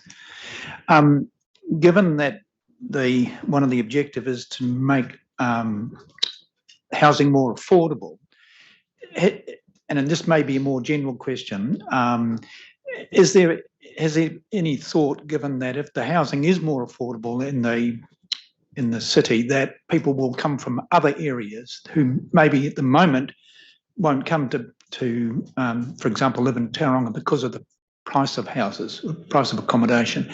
Is there any thought given to that? The thought, what we've really based our planning and our numbers is on the development capacity. And so that's stepping through your plan-enabled numbers through to your feasible capacity, and then you're reasonably expected to be realised. And so the feasibility numbers that have been taken into account have been covered off by Michael Kemes and his evidence, where construction costs are often a barrier, and especially when you get to apartments, you tend to get really require that high value. It's very hard to achieve that affordability. Again, it's really hard to forecast a change in affordability and to see what that change would have in terms of numbers, and that's why we'll continue to do our housing and business assessments to where there are changes in, say, feasibility, and then uptake may be greater than it is now. But at the moment, our numbers are based on the information we have at hand in terms of population projections, the feasible capacity and reasonably expected to be realised. Now, the other question I had, just go back to your section B where you're talking about public transport. Is it, and you've indicated in your little 3 that the demand for public transport would be increasing around 1 to 1.5% per annum. And behind that, is there a significant spare capacity in the current public transport provision, or is it that's a reflection on the growth that's expected over that 40-odd year period?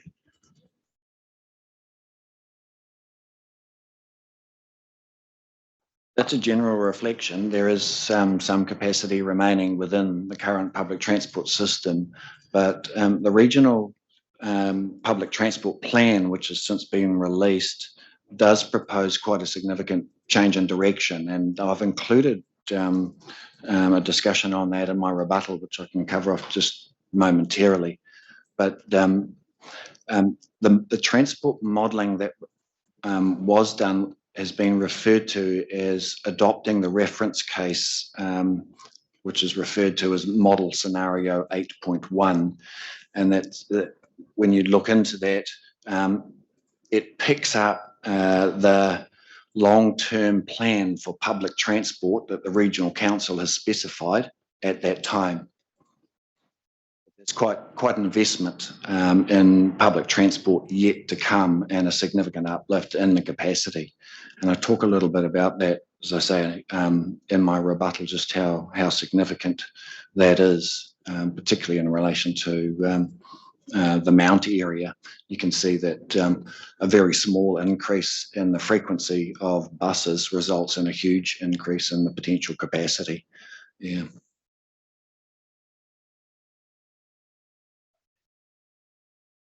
I can You'll cover that when you further detail. Yes, yeah. Thank you. Yeah.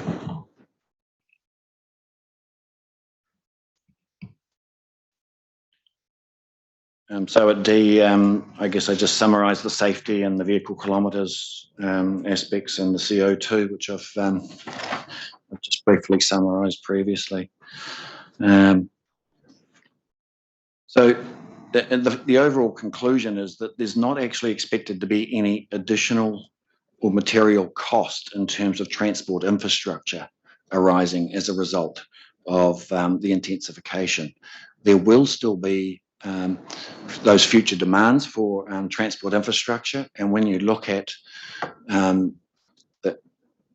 the level of service plots that are in the transport assessment, you can see that there are some quite significant areas of future congestion on the transport network, and you'll see that predominantly those areas of congestion are on the arterial parts of the network where all of the transport converges. When we look at more into the more urbanised areas, apart from Te Papa, which is the highest intensified urban area, there's ample capacity within those urban networks to accommodate the intensification areas. So they're operating and will continue to operate at about what we would say level of service A, B or C, which is a pretty efficient sort of movement scenario. And just in practical terms, it makes sense. If you go to the Mount, if you go to many of the other rural areas, the urban, local urban residential areas, and you stand on a street, you're not going to see much in the way of traffic, even at peak times. Traffic does come out, but there's still 2 lanes there, and there's just huge amount of capacity in those local streets in relation to the demands that will come on them. But where we do see the impacts coming on, as the reference cases indicate, it's into those arterial networks, and council has been planning for a long period of time, and will continue to do so about those the future investment needed in those regards. As we get to the end of that sort of the planning period, or the long-term 30-year period, are there any areas of LOS of the level of service that actually begin to deteriorate quite quickly? Is there a decay in the horizon? Did you run out, say, a 50-year model to see what happens at that sort of thing? So, is there anything we should be worried about, longer term, basically?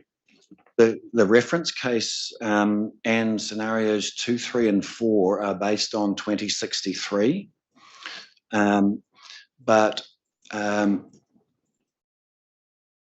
the yield demands, particularly in that 100% uptake scenario, are quite high, a bit higher than the population forecast for that same period. So that's really a 2063 plus sort of a scenario, some future year beyond that. Yeah. So the level of service graphs plots show scenario 1 and the reference case are for 2028. So that's to represent that 10-year horizon, effectively the long-term planning horizon, and then the others move to 2063 and indicate how shifting that greater proportion from the more rural areas or the greenfield areas into the urban environment, how that changes. And you do see level of service demands change, but predominantly it's the same level of service in those same areas. I can refer you to section 7 of the ITA. I'll just give you a specific reference there because I do deal with that.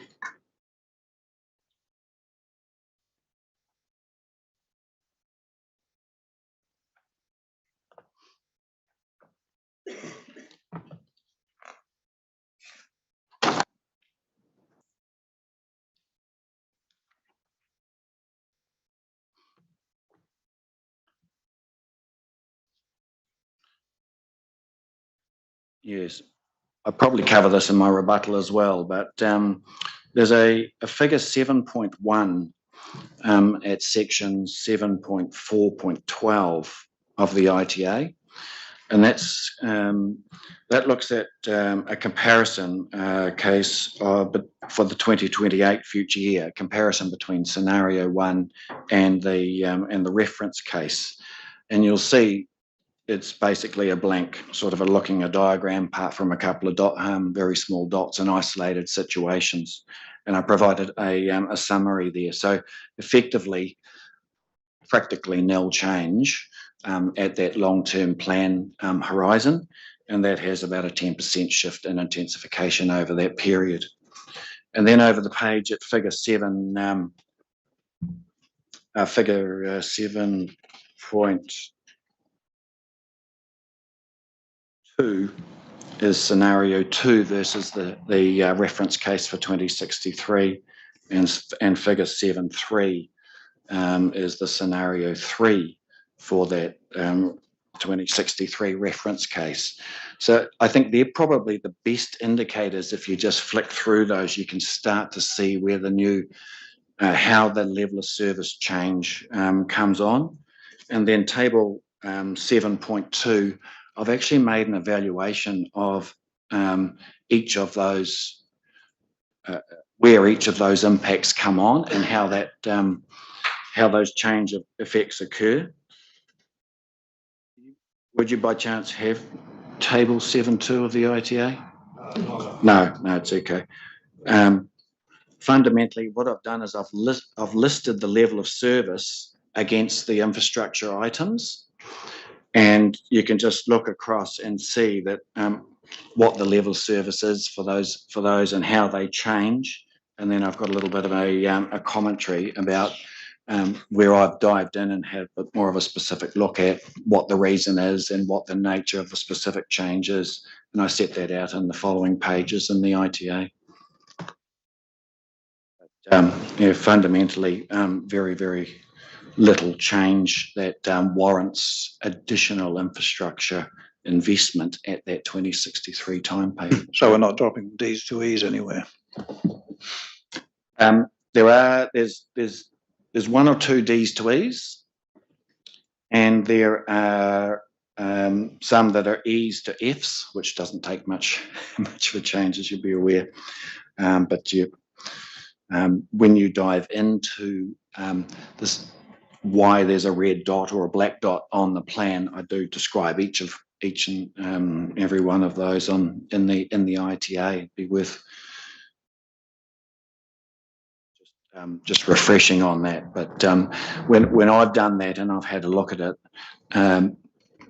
the impacts, the other parts of the network adjacent are already under stress in the current and in the future, so they don't show up on these maps. So there's already likely a wider infrastructure plan in those areas that will eventually come forward, and these things will just be bound up in that. Now, where you see that is in the level of service plots that are at the back of the Becker modelling report. And so if you put a level of service plot for 2063,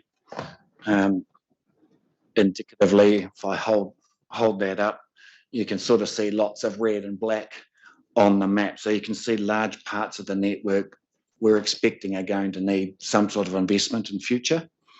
But when you look at that's both with and without the change. And so when you look back at the change, you see, well, actually, though these change locations are all already bound up within those areas where investment's likely to be anticipated. So that becomes more of a sequencing of financing for those sort of things, rather than new works in effect. That's my assessment. Yes. Yeah. And right now, the detailed analysis for the future form of those intersections, all of that, it hasn't been done, but it's well understood that that's coming, and in time with that, there'll be more and more detail. So that's where this issue about it's just the distribution changes from one leg of the intersection or interchange to the other, if you like. So yes, I think that the nature of the infrastructure could well be different at 2063 with intensification. But it's just that swap from one side or the other. The total investment is still going to be of the same sort of order for the purposes of this exercise. assessment. Two questions. The report you've referred to, is that available on the council's website? And if so, where could we find it? And the second question was, how much of the assumptions in terms of both the reference case and the various scenarios has been that funding from government agencies will be available for the road network? Well, the first question, yes, the ITA is is it Appendix 7D of the Section 32 report? So I've got something called citywide residential intensification. Is that the? Correct. Okay, thank you. That's easy answer. And of course, I've forgotten. Oh, the second question was in relation to the comparison between the base case and these various scenarios. How much of that is assuming that funding from government agencies will be available for necessary roading upgrades? Well, there's no assumption that there's any funding available. It's simply an evaluation that an infrastructure item will be needed at some future point. So we're not predicting the future about infrastructure, but what we do have confidence about is the current long-term plan. And in the ITA, I've identified and described all of those key transport infrastructure items where investment or future funding is anticipated. So that takes us to 2028. Beyond then, it's still assuming the same sort of form of system exists. It continues to be a competitive exercise between the regions, between the districts nationally for funding for that sort of investment. So what I was trying to establish was not so much the local roads that the council will be constructing, but state highways, which is quite separate from the funding that local authorities receive. You know, the source of funding comes largely from the same place. It's just that government allocates it a certain amount to one and a certain amount to the other. And you probably have read as much as I have about how future funding for transport is likely to change or is being considered to change. We know there's a big uptake in electric vehicles, and that's diminishing the tax take on the fuel. That's likely to, that's going to necessitate at some point a change in the way that funding is collected for use of roads, and it could well be a per kilometre type charge, is a similar sort of a system to the way diesel operates at the moment, and then there are other funding mechanisms that are currently being explored, but the extent to which they apply in future is anybody's guess at the moment. I'll rephrase my question. It's not so much about where the government receives its money from. It's about its willingness to spend on necessary upgrades to state highways. So how much of the assumptions are based on the government funding for government actually spending money on upgrading state highways? That's what I want to understand in the assumptions that are behind all this. How much of that relates to state highway upgrade work? Well, it's a sort of I've got a broader sort of an answer for you. The modelling has looked at the capacity of the current network. It's assumed some mode shift into public transport and other modes when we project into the future. But in pure capacity terms, it indicates both in the reference case and the intensification some deterioration of future network capacity, and therefore a potential need for some sort of infrastructure response in future. There's not an evaluation of the cost of that or how it will be funded, other than beyond the 2028 or the extent of the long-term plan. Does that help or not? Well, no, that's just the statement of it. That's how the work has been done. So that's adequate. I mean, whether it helps or not is another matter. Thank you.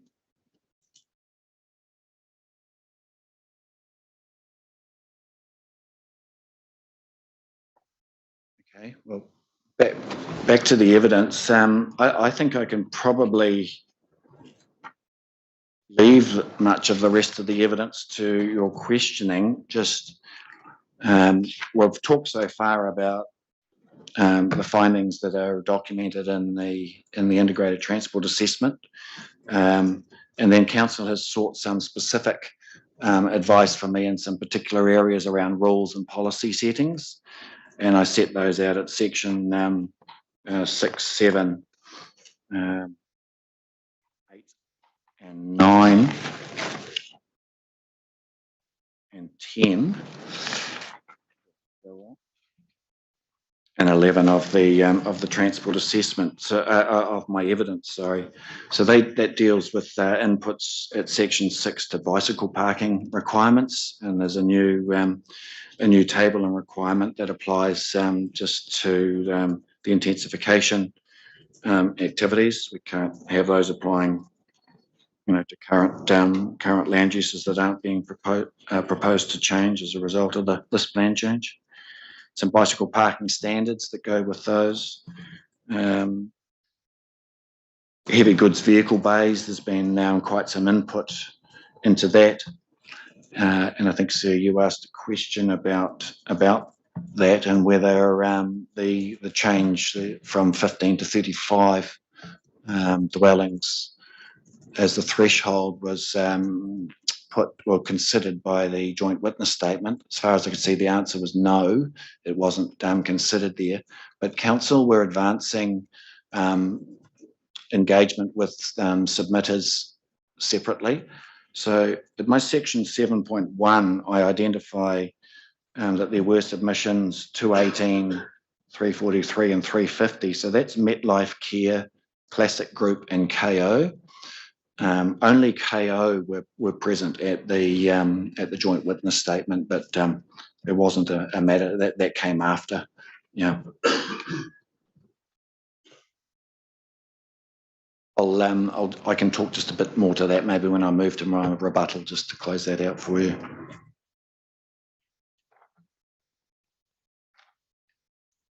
So section 7, yes, I just sort of described where things were at with the heavy goods vehicle bay assessments. Section 8, the integrated transport assessment information requirements, which you heard earlier from Ms. Speedy. Section 9, the access requirements. So that relates to that table at 4B of the plan, and some general objectives and policies that I deal with at section 10. They're around submissions relating to vehicle kilometres travelled and those sorts of issues.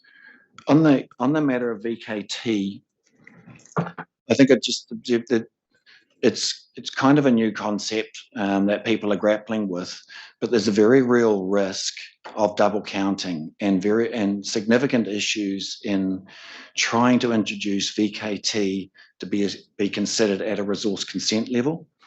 It is appropriate, in my view, to consider that at a wider regional land use planning phase, like we are considering here and like I have quantified how things in terms of VKT are expected to change in future with the different scenarios. So having considered it, the change in vehicle kilometres travelled is a consequence of the land use change, to then try and drill down and try and consider what the VKT associated with a corner dairy or a motel. You need to do that. You need to understand to what extent that was considered VKT in the regional model and how it's going to change. So it's very difficult, and I don't think it's actually practical to deal with it at a resource consent stage. You're at risk of double counting if you try and evaluate it individual activity by activity. So it is assessed here, but there's no proposal to incorporate VKT within the assessment requirements of the plan.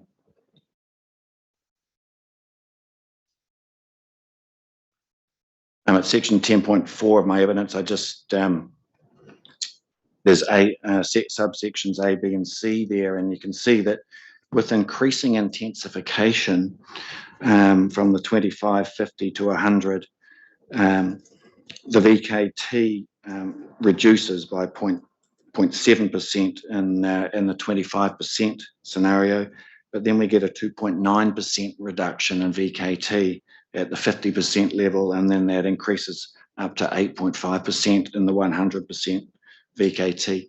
So I think the thing to take from that is that we can see that intensification does lead overall to an expectation of reduced VKT across the network.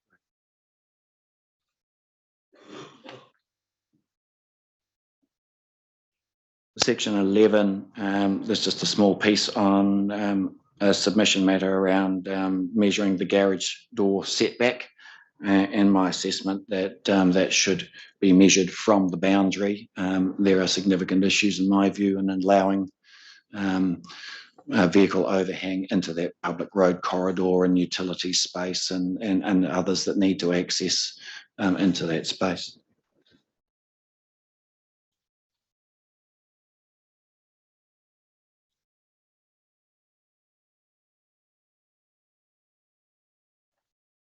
I just see that I have Appendix A to my evidence, and that relates to section 7.3 of my evidence, where we talk about the question that was raised for me in terms of moving from 15 to 35 dwellings as the threshold. So the description on how what's enabled that change, or what are the assumptions behind that change, is set out at section 7.3 of my evidence. Fundamentally, I was asked to look at a reevaluation of the threshold at which the demand for a full service bay would be required, and you can do that in different confidence limits. And so I've evaluated the table as my Appendix A. And do you have Appendix A in front of you? You do, okay. So you can see there that 15 dwellings on the left-hand column, this shaded row that runs across. The sum of the demand due to light, and it's called ordinary or OGV, ordinary goods vehicles, but it's the next size up. The sum of those two goods vehicle categories gives you a 50% probability that the bay will be occupied during that peak hour period. Moving the number of the demand due to dwellings to 35 gives you, it just tips over that 100% expectation that it will be occupied. So in setting the policy, council have determined that 35 is an appropriate threshold for them. In doing that, there's an acceptance that beyond 35 there is demand for a full utilisation of a bay over that period, but prior to in the dwellings that are less than 35, there will be shared utilisation of space within the site, i.e. within aisles or within other vacant areas. Now, what I've also done is evaluated the extent to which light vehicles contribute to that demand versus heavy vehicles. And there's an analysis or summary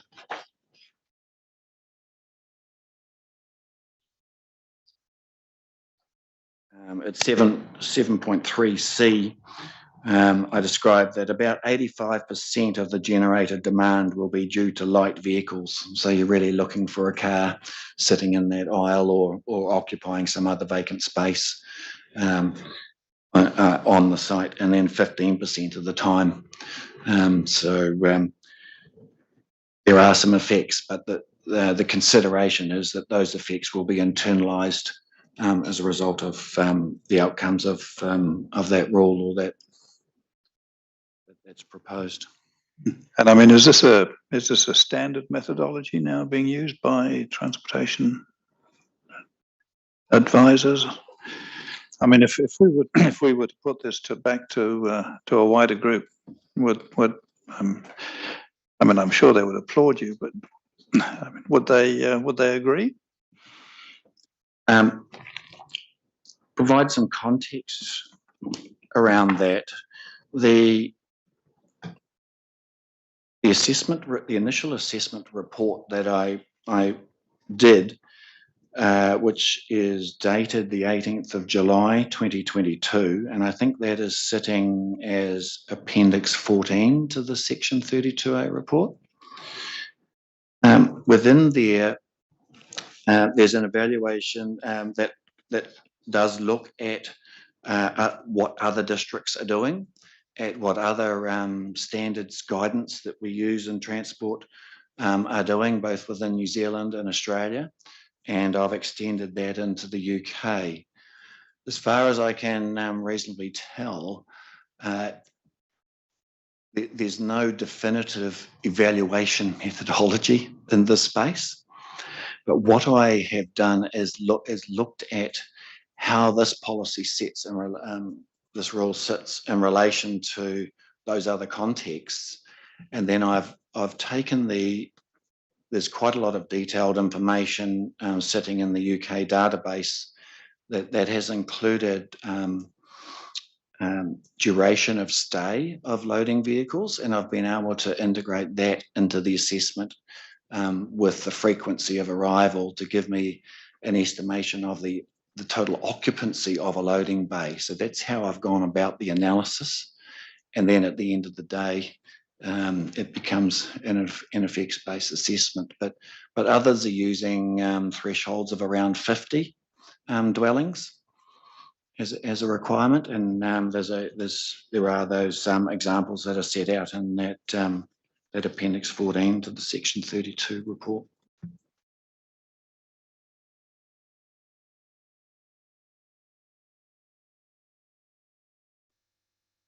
Which of those was the more recent table? But the one in your evidence has been recalculated, has it? Because the one you're referring to in Appendix 14 has slightly different results at the 95th percentile GV bay estimate, don't they? In the one trips over at 25 on the one that you've just referred me to.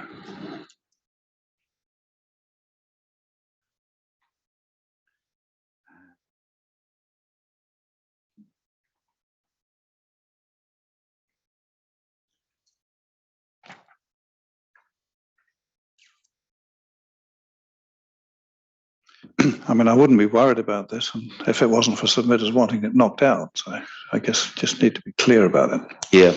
Yeah.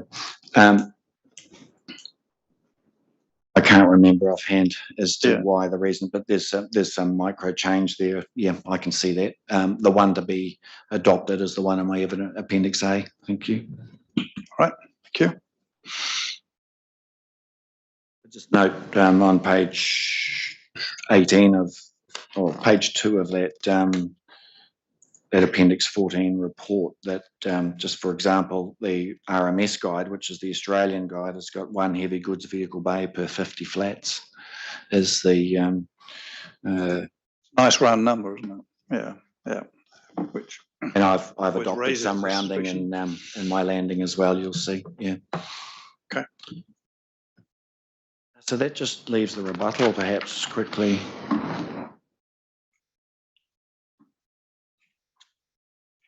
And I haven't forgotten the matter of retirement village trip rates. In the rebuttal, I just really deal with two matters, I think. The first being the letter that's tabled by Becca for fire and emergency.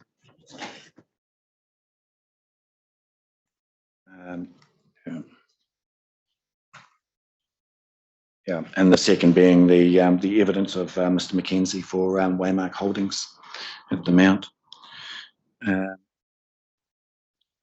In summary, I've looked and re-looked at the letter from Fire and Emergency and concluded that the standards that we've set in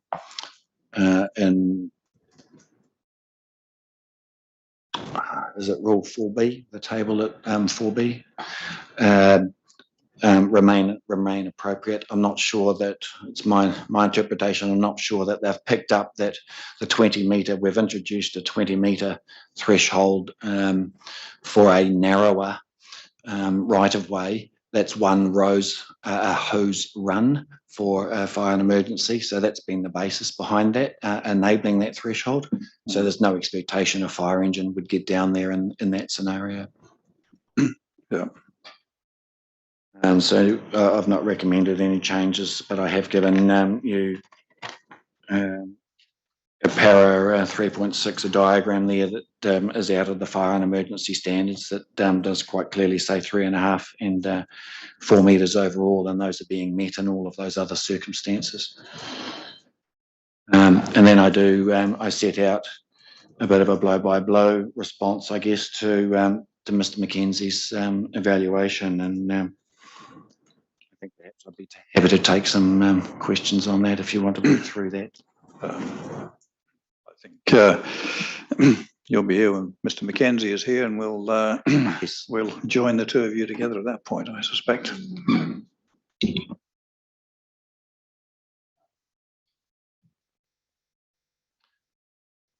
Okay, and you had that sort of one other question about the calculation of rates for retirement villages versus standard residential. So I was asked a question about this from Tauranga City Council and replied in an email following some analysis on the 12th of July.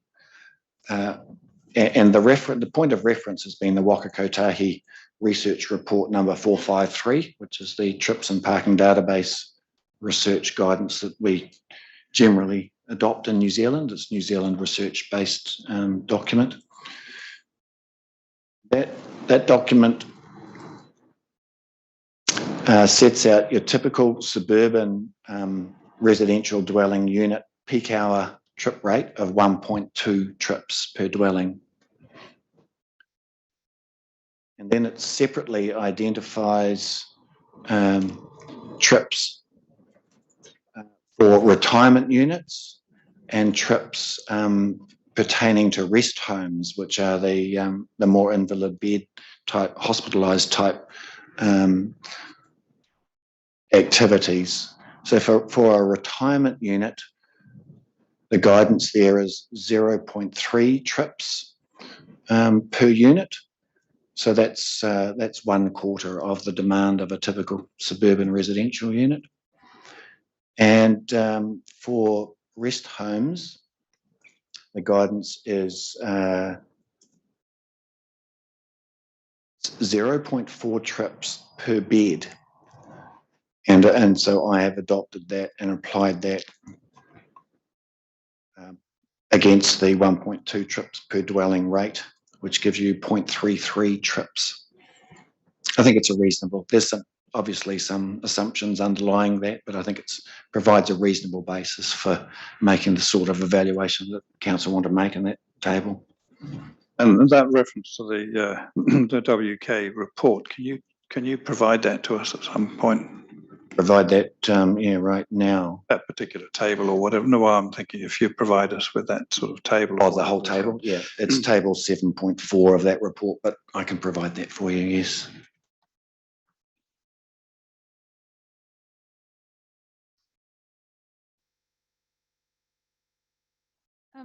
Just one question from me. In your para 3.8 of your rebuttal, you're addressing the FEN submission still and indicating that Ms. I'm not sure whether it's Hine or Hein, indicates a potential concern in relation to the maintenance of clearance on the edges of the carriageway, and you go on to say that there's an indicative 250 millimetres of space on each side. Is that space grassed sort of space? Is there any rules requiring that that space isn't planted in trees or kept clear? I'm just not sure what that was referring to. That's because you say that you don't expect larger trees or shrubs will impact access in that space. So I just was wondering how it's kept clear. Yeah. There's no guidance specifically around what that space is used for, as far as I'm aware. The rule that's being set is a 3.5 metre wide carriageway and within a 4 metre corridor.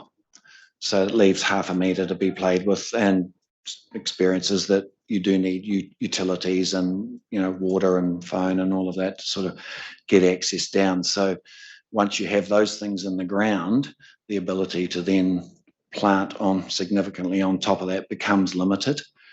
There are some taller, narrower species perhaps that do impact that space, but the extent to which they can be accommodated is impacted by what's underneath largely. Yeah, but no, there's no particular rules that that restrict any particular thing there. Yeah.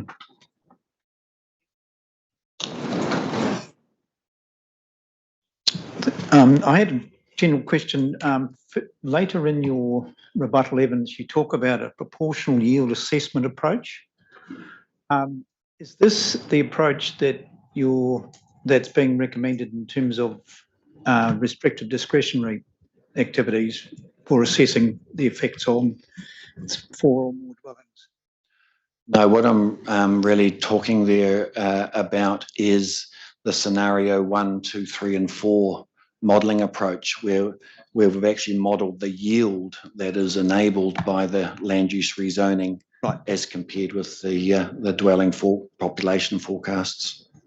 So in terms of, so forgive me for getting that confused, but in terms of the assessment process for greater than 3 dwellings per lot, I was trying to get a feel for the process that is required for, say, somebody wanting a 4 dwelling allotment compared with something like a 20 more intense development. Is that covered in your evidence or is that elsewhere?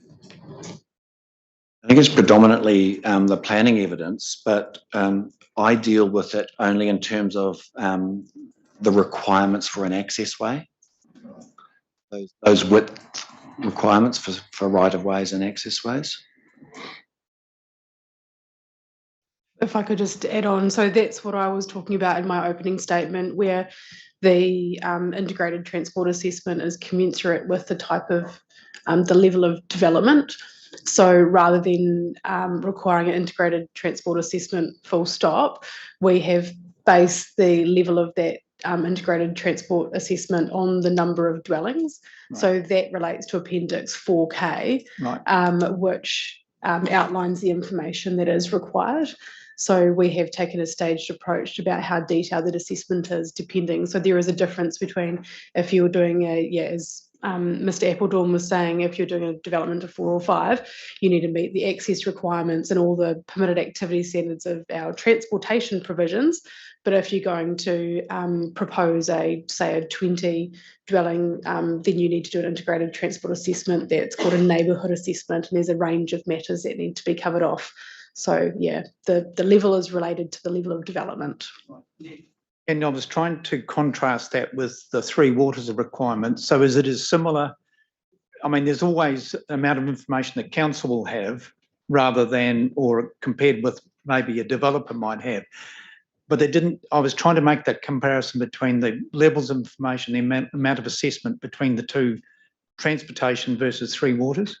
A little bit different, but there is, and Mr. Appledorn might want to speak to it in terms of how an integrated transport assessment is prepared, in terms of where you get your information in terms of accidents and trip generation and things like that. So, but that's all set out so in the requirements. My primary interest was for anything beyond the 3, you've got a staged approach or a stepped approach. Is the same approach used for the 3 waters? No, we haven't taken the same approach, and Dr. Halberg can step through that assessment process, which is called a static capacity assessment.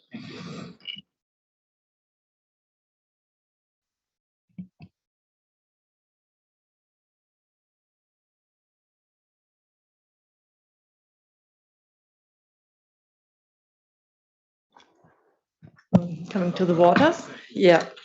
So I will take my evidence largely as read, but I really would like to point out that Tauranga is a growth city, so we are really used that growth is happening, and it's not happening in a very planned manner. So there are always changes where growth is actually happening. And so we have developed processes where we review our infrastructure needed to support growth every 3 years as part of the long-term plan. So that means every 3 years we look, are there any new projects needed? Are projects still at the right time? Do we need to bring them forward? Can we delay them? So if new growth areas coming along, very often we are not putting all of the infrastructure in one go, but it is a staged approach, and we try to have infrastructure in place in time, but not too early. So we are not having infrastructure which is just not being utilized. And the difference, that's the modeling for this intensification plan change. We realized we actually, in regard to the large infrastructure, the trunk mains, the main treatment plants, all of the work we're having on our radar now, and which is in the long-term plan, is still needed. But not additional work is really needed for the large upgrades. So these are the treatment plants where the water is coming for the whole city, and where the wastewater is going as well, because the growth is just distributed in a different way. But the difference to this plan change is that the local network has not been designed necessarily for that growth.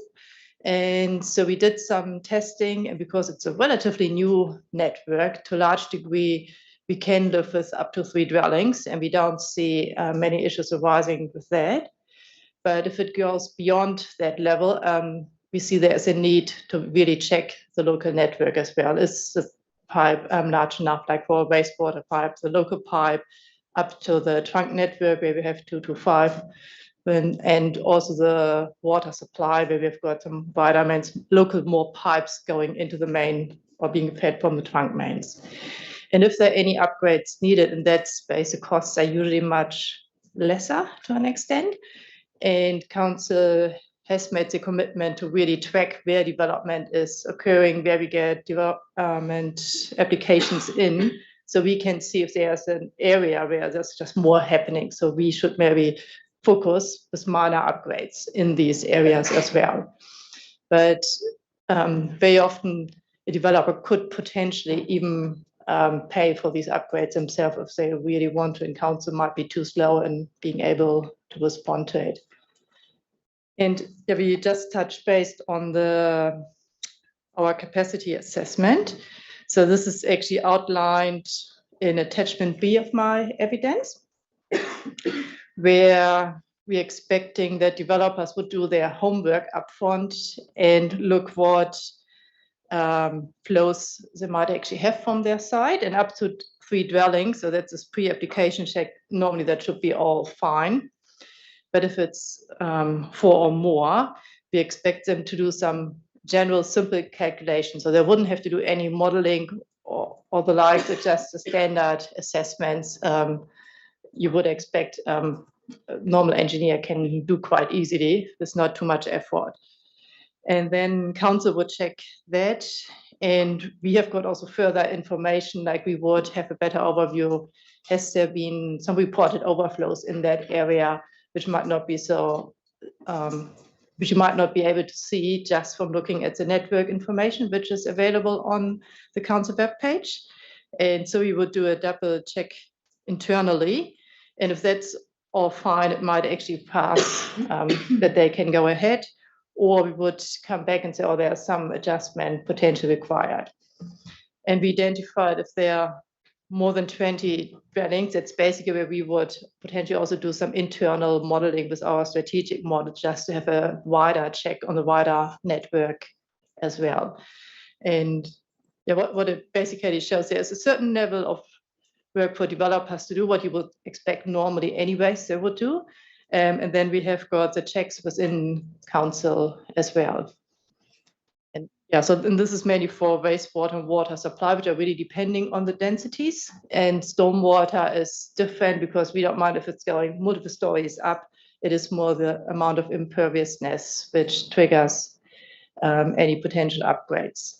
And we know that there are some shortcomings in our stormwater network, but if there's a secondary flow path which can cater for it, the consequences of not having the full 10-year capacity is not the same as for wastewater or water supply. So that's maybe a little bit less concerned as well. I'm happy to take questions. I just had one, and it's back up on your, let me just find it.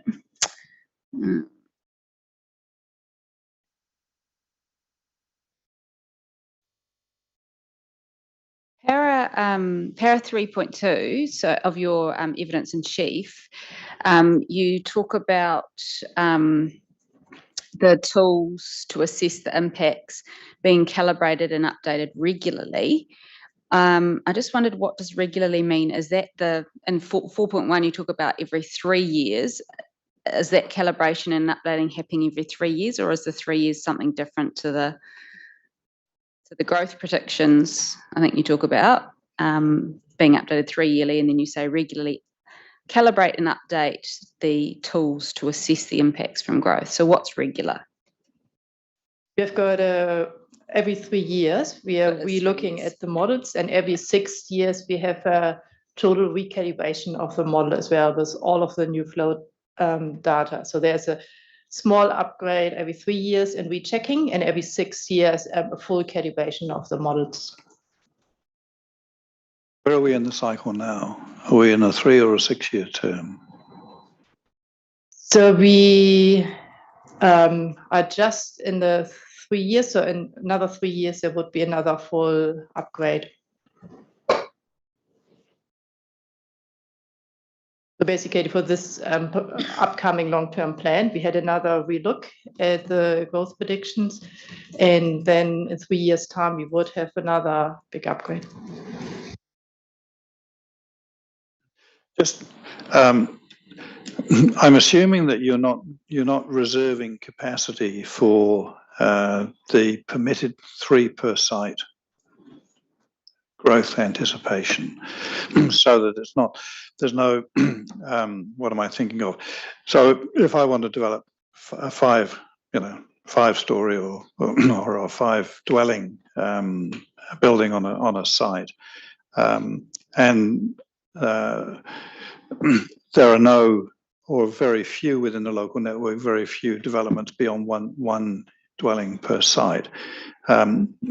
There's no real issue. I can go straight forward, presumably because the capacity is there. It's not been reserved for permitted activities. Yeah, that is correct. Okay. And if we would see that we have got more of these developments occurring in a certain area, then that would give us an indication, or we probably need to look closer if there are upgrades required, and we have to maybe allow for that in the next long-term plan cycle. So how does, in that sort of scenario, how do you get the static capacity assessment done for the permitted activities? I mean, is that hooked into connection or something like that? I mean, how does that, or is there a rule? I'm not quite sure how that would actually operate. I mean, if I want to build my second dwelling, presumably I don't have to get consent for anything. And no, therefore, how do you know? So they would still have to apply for a connection standard. So it is through, so you would have a small check there. So there's still maybe a bit of a double check, but they wouldn't have to come forward with a resource consent application. So there is an ability to require the capacity assessment at the connection stage. or not? There is, in the bylaw, there is a requirement if you connect to our network that there need to be enough capacity, firefighting, so that's all being checked at that time as well. But it is probably not the full capacity assessment as outlined through the resource consenting stage. So if it gets to that stage and they're applying or they're wanting a building consent, and you do a capacity assessment and find that there's insufficient capacity, what happens to this? Does their building consent get declined, or does it go on hold, or what happens at that point? So through the bylaw for water supply, we can require them to do some local upgrades if that's required. It never came. I don't think we have many occasions where this actually happened, because we, so generally we have got quite good pressure throughout the city, and we know some areas where the pressure is going down between 20 and 30. I know other cities are only having a level of 20, but that's our lower threshold where we, the latest, want to have some investments, and where we see we are getting closer to the 20, we usually already start to address the issues. So if so, it was really only in very local wider mains supplying to the network, which is usually a lower cost. So that would, I guess the alert would come on at your three yearly reviews, but you presumably would be aware of that even before those reviews, wouldn't you? Yeah, so that's also where we have got now a development tracker where every consent application which is coming in is being noted on that tracker. So we can actually on an ongoing basis see where we have got more development happening and where the pressure might building up, so that we're not getting a surprise in 3 years' time. So we should be aware of that. But just to be clear, these ones wouldn't require a consent. So it's not just the consent that needs to be monitored at that point of their permitted activities. They're not requiring that. Or you won't, or when you're using the word consent, you mean building consent, are you? Yeah, Not that's resource correct, consent. building consent. Okay.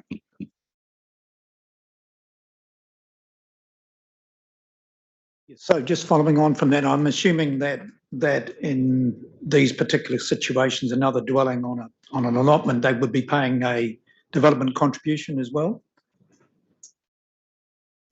Yes, so we have got also citywide development contributions, and they cater for the really big trunk main upgrades from the treatment plants to the city or to the wastewater treatment plant. So basically the big infrastructure is really costly. Everybody basically contributes to it, everybody building in the city.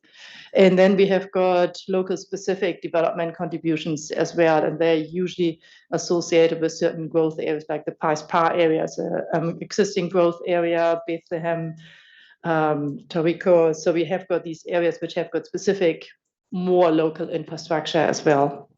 So, but am I correct in saying that permitted activity, pay a development contribution, and then they can proceed?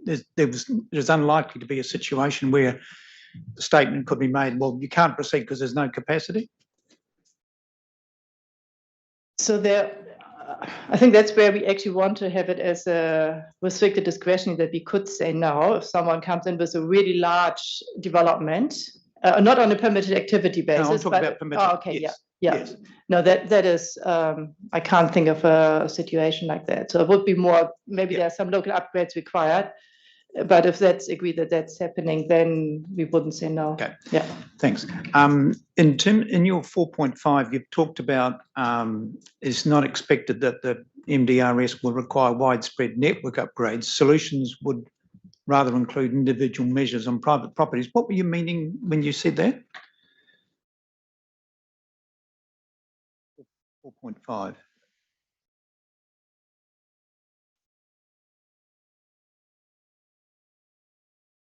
This is referring to the fire flow capacity. Right. And so we are providing a certain fire flow capacity in the network, but if you have got a multi-story building, you might have to go to a higher class, and that's where it's expected this will be done on site for that specific building.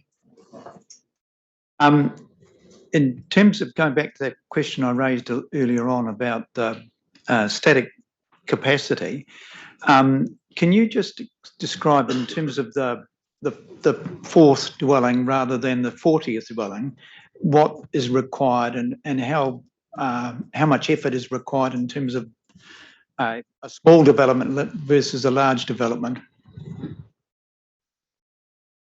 Yes, so we would expect that for dwelling, someone would look at the pipes, like for wastewater, from the discharge point down to the trunk network. So that could include the pipe just along the street, maybe the next side street, but then eventually you are there. And what you would have to do is look at the pipe size, how much flow is going in. So you would see your area which is flowing into that pipe, basically you all of the connections to it, and that can be seen from our council webpage.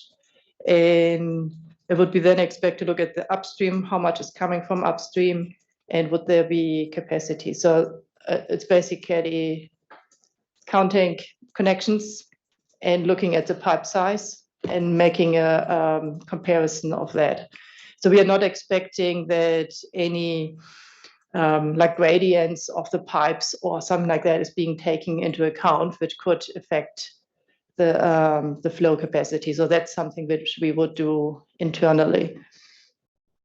Yeah, so a very simple assessment, which might need maybe some engineering degree, but even probably a very experienced non-engineer in that space could potentially do that. So you're basically setting the fence or the relatively low in terms of what the information requirements for these for these small extra capacity. Is there a stated policy in terms of the steps, or are you looking to do something like that to assist? Yes, so we have to, on in my attachment B, I'm showing kind of a diagram, but we will actually provide guidance notes on that as well, what specifically needs to be provided to council, so that it should be very easy. Someone can just go through the list and do that. Yeah. From your description, it sounds to me as though council has all that information. It's just a matter of providing it and doing the sums, isn't it? I mean, it's got. I mean, you will have the upstream demand. You'll have the pipe size. You'll have all that sort of stuff, surely. Yeah, so we will provide information. So we are also looking at publishing further maps where we can show some indication if it's green, red, orange in that regard. So it's all information we are now providing, which is basically taking the information which is on our webpage already and making it even more simple to give an indication. So we are developing that at the moment. No, so you're looking at a fairly streamlined process Yes. to ensure these sort of developments can take place without too much overhead associated with them. Yeah, that's correct. Yeah.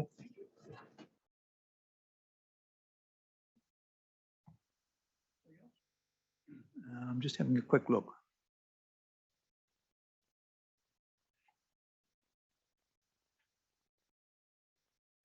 So you mentioned, I think earlier on, about the ability to alter the development contributions policy on an annual basis. Was I correct in saying that? Yes, that is correct. So, it's reviewed every year. So why wouldn't you be looking at would you be then looking at the capital requirements on an annual basis as well? So the way we are doing it is quite sophisticated, and it takes us nearly a whole year of work to do that assessment. So we would otherwise do it on a regular basis. There's usually not that much change. Yeah, so the development contribution policy is just if we are doing more work going through the detailed design of projects, we actually have more better cost information as well, which feeds into it. There's projects developed, yeah. It's basically a continuous monitoring and review process, basically, is what you're describing. Yeah, yeah. That's correct.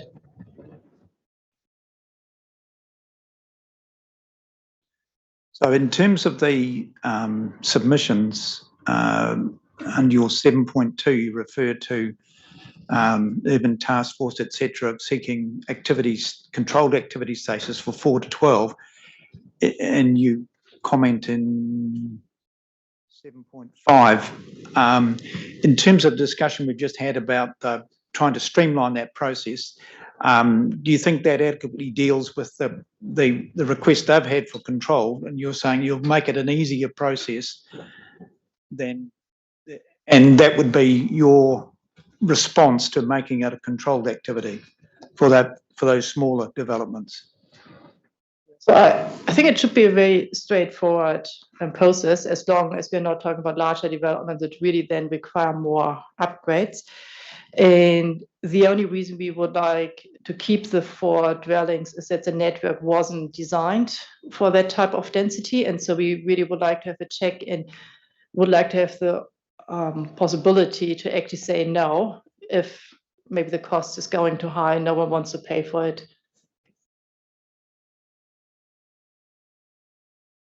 Don't you have that ability anyway through the connection requirement? I mean, I'm just wondering whether it's a double up to require it at both levels. There is a very clear rule in the water supply bylaw, but not for wastewater. We don't have that same level of safeguard. So in your 714, you're saying underpinning your recommendation is the fact that the network, when it was first built, was not set up for these densities, and it would be unacceptable for the community to have their existing level of service compromised. Are you able to say that with the 3 dwellings per allotment, that would not occur? The modelling we undertook to look at that level with 3 dwellings showed us that we have got spare capacity. So when the network was built, it was not built with that in anticipation, but like for wastewater, you have got your dry weather flows, and then you assume 5 times of that flow for wet weather. But we actually have got a quite tight network, so we're actually not seeing that amount of wet weather flow actually coming into our network. So that's where we feel quite comfortable that we can allow that. But it also highlighted to us that we need to work really clear, close together with the building consent guys who are then looking after these connections and what's happening on site, that we actually keep the system as watertight as we have it at the moment. You have, because I've read you have that concern in your evidence. Have you any reason to believe that the network won't continue to be, to use your words, as tight? So it's a general. It's normally generally happens as there's an aging infrastructure, that you have more cracks and more inflow into your network. So that's quite natural. And we know from other cities across New Zealand that they've got very, very different rates. So, so we usually do, when we do our testing, we use the current inflow and infiltration rate we have, but we like to do sensitivity testing with higher flows as well, just to see what that would mean. So that's more when we talk about projects and sizing of infrastructure.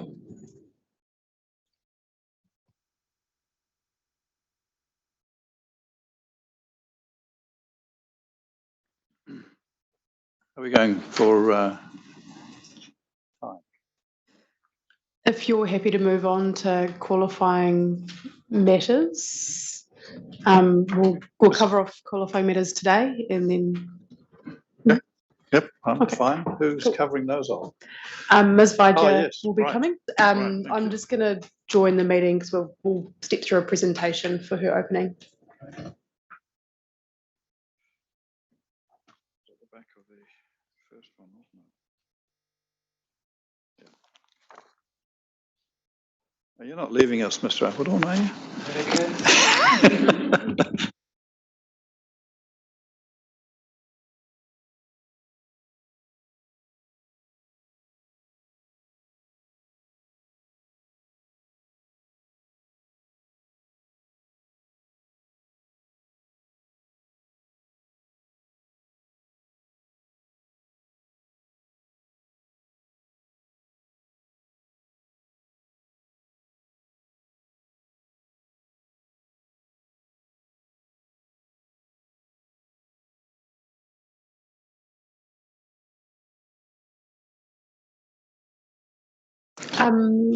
If you'd like, we can follow off, cover off the coastal environment plan area that's proposed first, and then Mr. Button is available to answer questions. And then if you're happy to keep going, then we'll cover off a couple of matters with the other qualifying matters.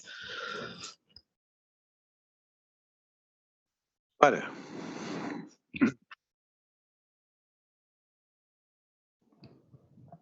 Good afternoon. So, my name is Mansi Vaidya. Can you hear me? It is on. I know, I was getting rid of a whole lot of pop-ups. Sorry.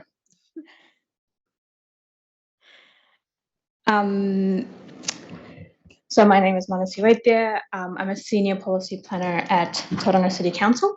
Can I take my qualifications and experiences read? Great, thank you. So we do have Mr. Button available with us virtually. He's just joined.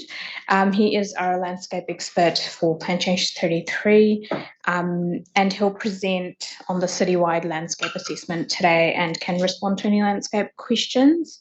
So I'll start off on, I'll skip through my first bit and just go straight to paragraph 5.1. So coastal environment plan area is a new qualifying matter that we're proposing to introduce. The protection of the values associated with the coastal environment is a matter of national significance under Section 6 of the RMA and a requirement of the NZCPS. So multiple submissions were received in relation to coastal landscape seeking to restrict building height and density along the margins of Tauranga Harbour and the open coast.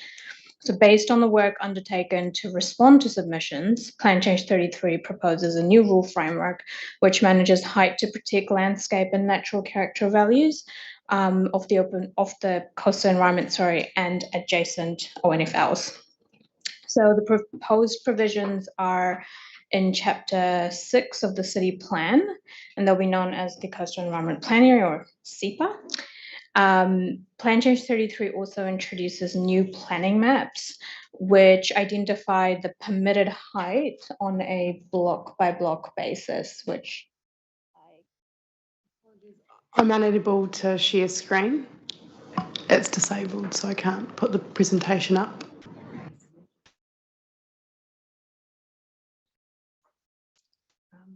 That's all right. I just had a map up there to show what it looks like. So, I have relied on the evidence of Mr. Button, which steps through the methodology used to identify the boundary of the CEPA and the appropriate heights within the CEPA. So, just to clarify, while the CEPA has been mapped in all relevant zones for Plan Change 33, this matter is actually not a QM for a large part of the city. So MDRS is permitted across most properties in the relevant residential zones. It is a QM where the MDRS has been modified. So in some areas, especially along the coast, we're proposing that the operative height is retained, which is 9 meters plus the 2 meters permitted intrusions. In these areas, the landscape assessment identified that the increased bulk rather than the height of the building itself permitted by the MDRS will diminish the values of the coastal environment and adjacent ONFL. The CEPA is also a QM in high density residential zones.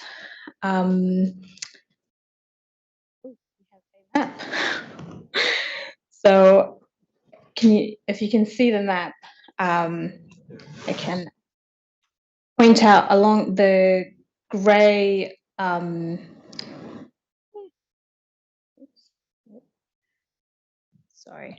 So the grey properties on the boundary are where we are proposing 9 meters plus the 2 meters permitted intrusions. And then further back where it's sort of a yellowy color is your MDRS, 11 meters. So where the MDRS is proposed, generally that's that's not considered a QM because the MDRS is proposed. And except for the high density area, which you can sort of see in the center there next to the park, that's where transitional heights are being proposed. So the 9 meters at the coast, 11 meters, and then 16 meters. So basically in transitional heights, which are increasing further away from the coast to reduce any impacts. So the coastal environment plan area is the black dotted line. So anything, I guess, outside of that, closer to the coast is within that area. In terms of where it bites, it's just the grey, really? Yes, mostly, unless there's a high density residential zone, yeah. And do we know, or have you looked at how many properties in total are affected by the restrictions of the coastal environment plan area? Not exactly. We can try. We can ask our GIS team to try and get some numbers, but that's quite, I've been told it's quite difficult to get the exact numbers, but I can try and get that to you. That helps. Yeah, I'm just wondering, to what extent it reduces the capacity which is enabled under MDRS. So it would be useful even if it's in percentage terms rather than in overall terms. Yes. We'll get on to that. Can I just Yes. be clear? There's a stripe of MDRS that's affected, then a stripe of MDRS that isn't, and then a stripe of high density that is, if that makes sense. So big, and that land that's high density that's impacted, why is that being identified as high density? What's that's because it's on one of the transport routes or walking catchment areas or whatever, is it? Yes, so the economic assessment that was done, or the centres assessment, identified centres across the city, and to give effect to policy 3D. All these centres were identified with the walkable catchment and high density around them identified. So once those are identified, that's sort of those zone heights sit in Appendix 14Q, and then these qualifying matters come on top of that to reduce the height. But it only affects the height. It doesn't affect That's correct. anything else. Yes, that's correct.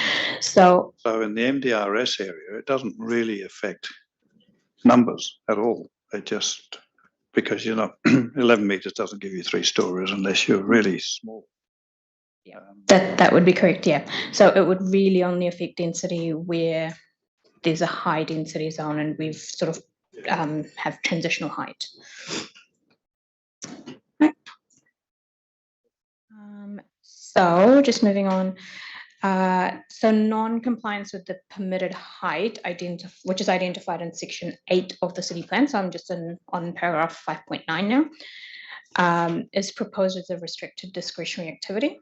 So the only exception to this is the Papamoa beachside neighbourhood, which has its own operative rule framework. Resource consent. Yes. There. So the city plan, sorry, I'm just trying to get the story right. The city plan has existing Appendix 14M and related rules in Chapter 14 for the Papamoa beachside neighbourhood. So that was a development that occurred about 10 odd years ago, I would say. And because it was largely completed, initially when this plan change was notified, Appendix 14M, etc., were deleted, but since then we received some submissions which made us rethink that position, and that appendix really has a recession plane and height restrictions and setback restrictions which are specific to protecting the coastal environment in that area. And so based on that, we're proposing to retain that activity status and the height restrictions, etc. Right, so the SEPA doesn't really apply, is what you're saying at that point. That's correct. Yep. So where the SEPA does apply, a resource consent within the SEPA requires a landscape assessment for any buildings which exceed the permitted height. So the requirement for a landscape assessment is considered appropriate given the technical nature of that subject matter and is consistent with similar provisions in the operative city plan, such as requiring a landscape assessment for building within an ONFL. Right, I need to check that again. So when you say it, buildings which exceed the permitted height, is this the permitted height or is this the SEPA reduced height? So the SEPA reduced height, sorry. A new objective and policy for Mount Maunganui North is proposed, and this has been identified as Mount Maunganui North Coastal Environment Plan Area, which is also in Chapter 6 of the City Plan. And it will also have planning maps which identify the permitted height on a block-by-block basis. But we are proposing to discuss that matter separately on Thursday, if that's okay with the panel. So you're not going to show us that now, is what you're saying. We have to wait and see. Right. Okay. If you want to. Did you have any immediate questions for me on this? Well, I guess the question is you reduce the height in the MDRS areas. In the non-HDRZ zone by, what did you say, 2 meters? Is that what's proposed? Or is it variable? No, it's not variable. It's we're proposing to keep the operative city plan height. So it's the 9 meters, right, plus the 2 meters permitted intrusion. 9 plus 2, so it's 11 as opposed to 12. Right. Okay. It's just the bulk of the building that's an issue. So it's a 2 meter less building, but the plus 2 is for roof and roof and chimneys, building components, yeah. And in the high density, what's the reduction in the high density? That varies depending on where it is. So I don't think, and Mr. Button can correct me if I'm wrong, but I don't think off the top of my head that we have any 9 meter sort of operative around there, but I think it goes from MDRs 16 meters, 22 meters. So I guess we need to see the maps in due course together. Yes, we could share that with you. All the maps are Yeah, so all the maps are on Section 8, but city centre is really the area where you can see that sort of difference.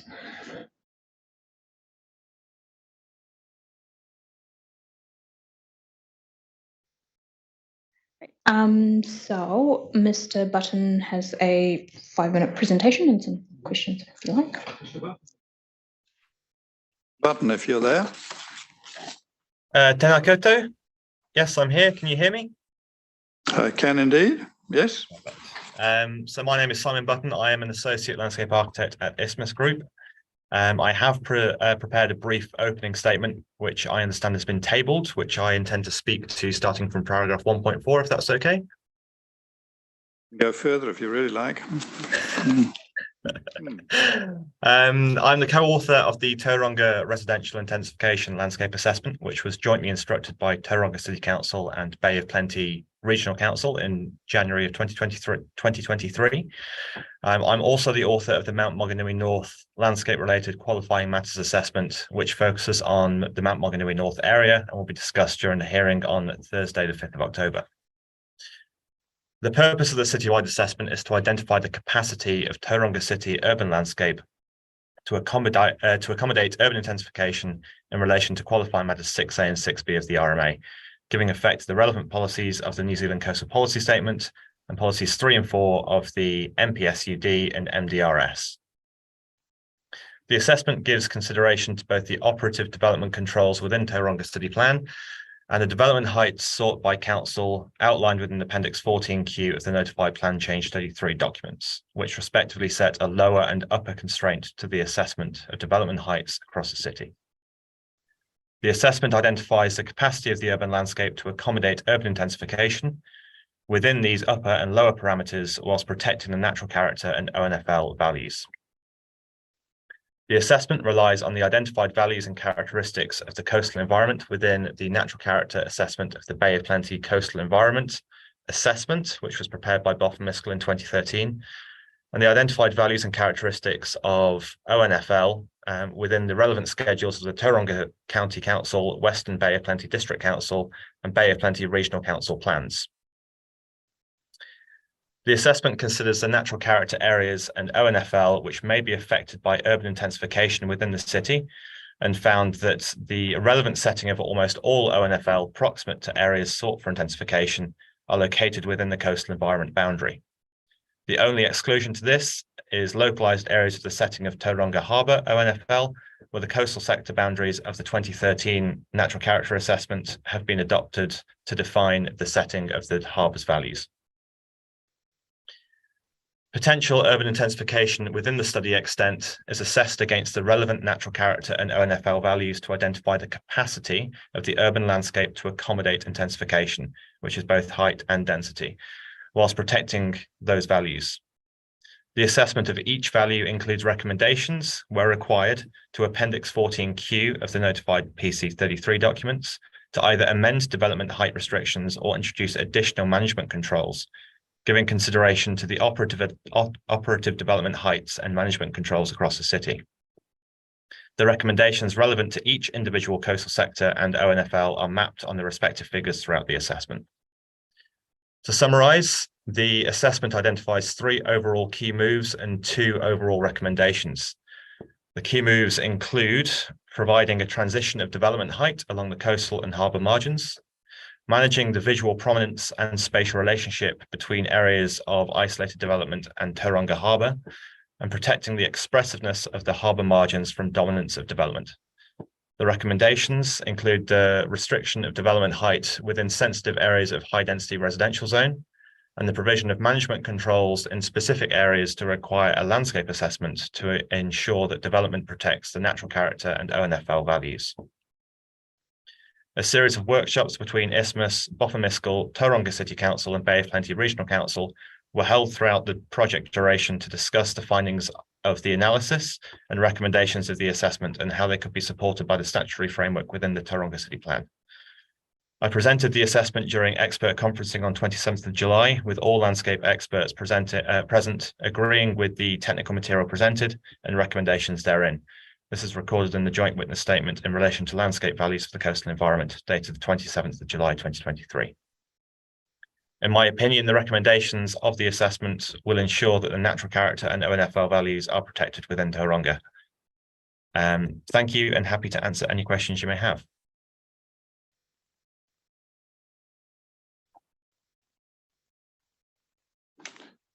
Well, let me go first.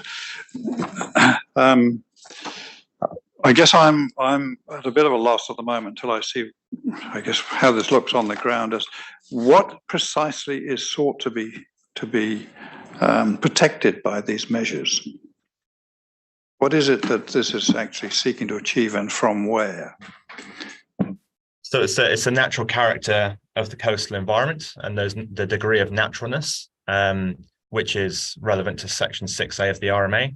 And the identified outstanding natural landscapes, features and landscapes, which is relevant to Section 6B of the RMA, as identified by the 3 council parties. And I guess I'm as I say, I'm struggling because I probably need context on this, and I don't have the context at the moment. How is it that an extra metre or so of a fairly low-rise dwelling affects these natural values? Absolutely, great question. So that question is obviously in relation to the requirement for a landscape assessment, and is focused more on the MDRS areas rather than the MPSUD and high-density residential zones. Well, I am thinking as to what on earth is somebody going to actually do in terms of a landscape assessment if they simply want to put another meter on a building. What do they have to do to satisfy? Absolutely. So the intention of the landscape assessment overlay is not to restrict development height, with the underlying, but to require an effects-based assessment to ensure that the scale of development is appropriate within the immediate setting of Tauranga Harbour ONFL, and that the values identified within the natural character assessment and also of the ONFL values to ensure that they are protected. So there are cumulative values, cumulative effects that could occur. There are effects through earthworks that could occur. There are effects through the siting and the scale of development, and cumulative effects of those all in conjunction that could also occur on the different values.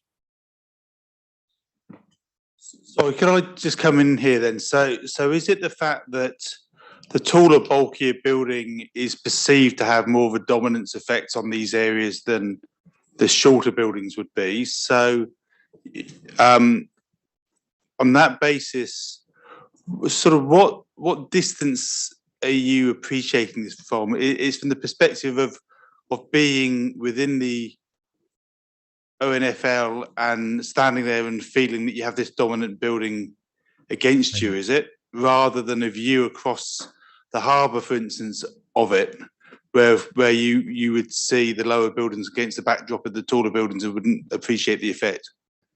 Yeah, so it's a little bit of both, and it's a bit of a grayscale sliding sort of answer, really. So it very much depends on the topography of that section of the coastal environment. So if for example, it's on an escarpment or on a cliff edge, then you wouldn't necessarily perceive 1 or 2 meters additional height from immediately adjacent to it. But being further out in Tauranga Harbour or being on a different peninsula looking across, the cumulative effects of having 9 versus 11 meters as a consistent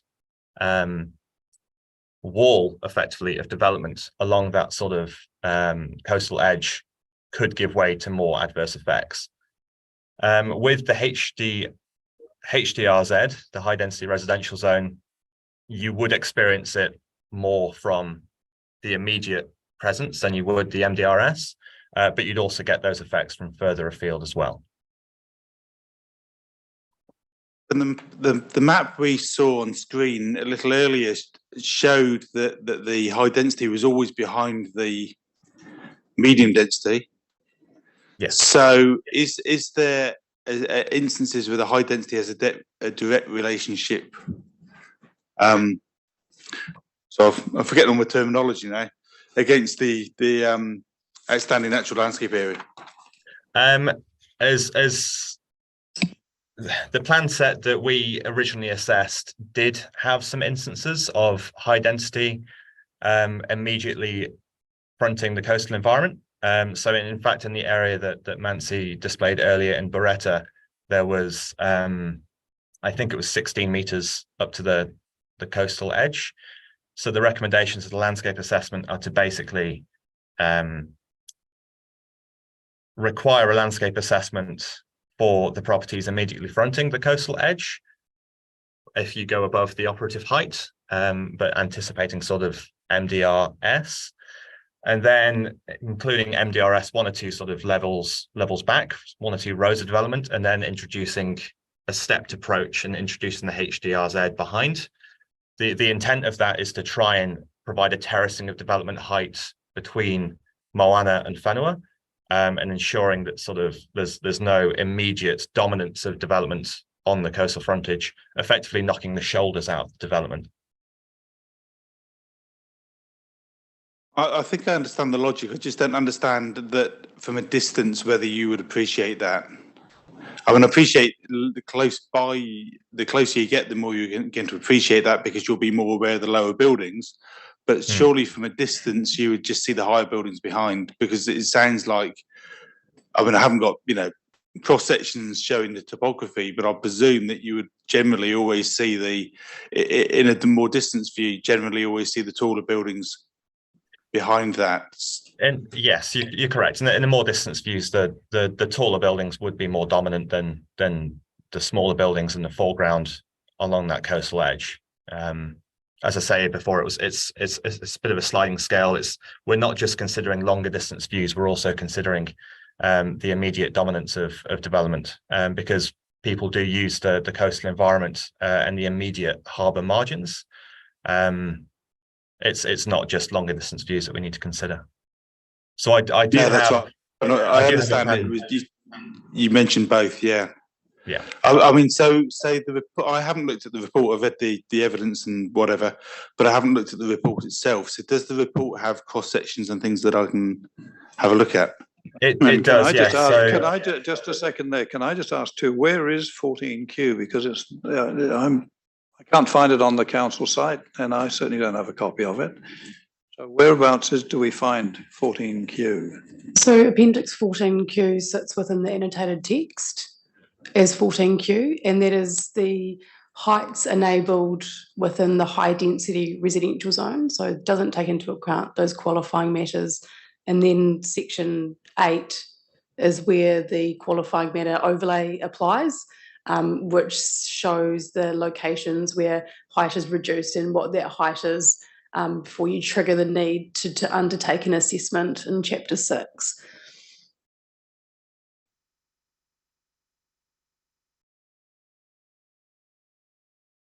Sorry, I mean, I need to have a look at the report basically to get my head around it, I think.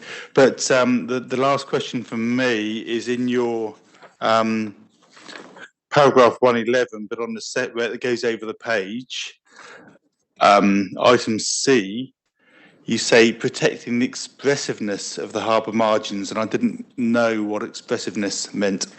Thank you. Yes, absolutely. So just responding very quickly to your earlier point, yes, there are some sections, there are some cross sections within the overall assessment. There's also a series of plan sets as well, which might assist. And there's also a list of areas that are directly affected in terms of the MDRS and HDRZ zones that are proposed to be changed. So the expressiveness of the coastal environment, that is directly in relation to one of the values identified. Sorry, bear with me to flick through my own notes. Yeah, so that's to deal with one of the values of the Tauranga Harbour ONFL as opposed to the natural character of the coastal environment. So the values of Tauranga Harbour ONFL, and that is under, sorry, bear with me. Yeah, so Tauranga Harbour ONFL is identified as a ONFL in both Bay of Plenty Regional Coastal Environment Plan, and also the edges, the harbour and the estuaries is identified as ONFL in Tauranga City Council's plan. The expressiveness comes under a specific set of values that are identified as to the justification of why this landscape is an outstanding natural feature and landscape. And it's to do with how expressive the coastal margins are and their degree of naturalness. So basically introducing development into that context and into that landscape can deter from the sort of coherence of the coastal edge and the expressiveness and the indentations with the peninsulas and the embayments and the cliffs and the estuaries and the river mouths. So it's protecting those identities effectively. Thank you.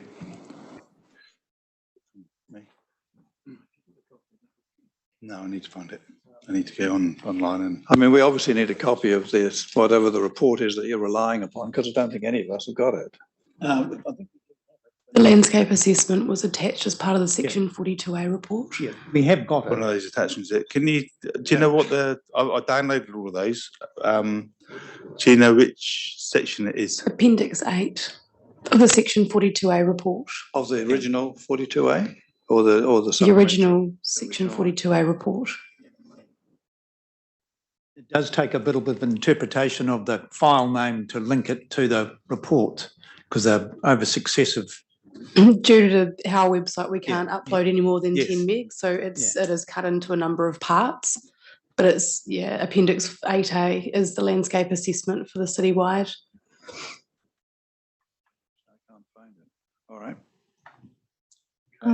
Sorry, so there are two landscape assessments. One is 8A for the citywide SEPA, and 8B will be for managed. Can I suggest that you actually send us a copy of those so that we know that we're Yes, of looking at the course. right thing? Because I still can't find it in my documents. I got hundreds of documents here, so.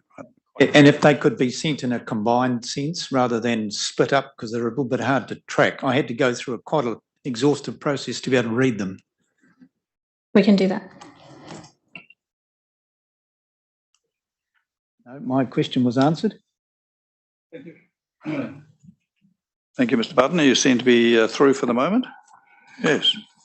We may well have some questions of you when we've actually read the material, or I might have when I've actually read the material, because I guess the thing I'm really struggling with at the moment is the broad breadth of this, and it may well be that the answer is in the report and the detail of that, but at the moment I don't see it. So, Mr. Button will be here in person on Thursday. So if you wanted to ask more questions.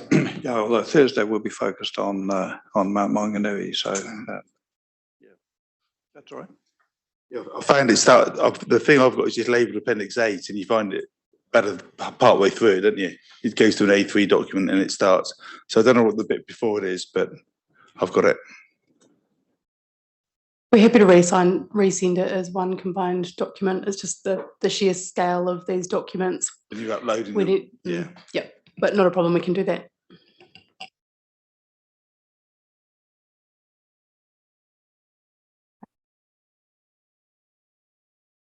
All right. Thank you very much. Thank you. So I will then just move back to paragraph 2.1. Yep, thank you. Which is basically talks about the purpose of this opening statement, and that's to provide an overview. Go all the way back. Thank you. That is to provide an overview of the approach Council has taken to identify and manage qualifying matters through Plan Change 33. A number of submissions were made on existing and new QMs, but a number of submissions also requested the addition of new QMs through Plan Change 33. So in total, Council has considered 32 topics for QMs, which have all been identified in attachment 1 to this opening statement. I won't discuss all 32 topics today, but I'm happy to answer any questions on any QMs. At the moment, I will just step through identification and application of QMs, the new qualifying matter for Pukahinahina, and natural hazards. So in para 3.1, just identification of qualifying matters, section 77I and O of the RMA allow Council to make the MDRS or the relevant building height and density under policy 3 to be less enabling, but only to the extent necessary to accommodate one or more qualifying matter. So to be identified as a QM, a matter must make the MDRS or high density under policy 3 less enabling, and the reduction in height, density and the MDRS standards must be related to the matters listed in section 77I and 77O, subclauses A to J. So I think I'm here.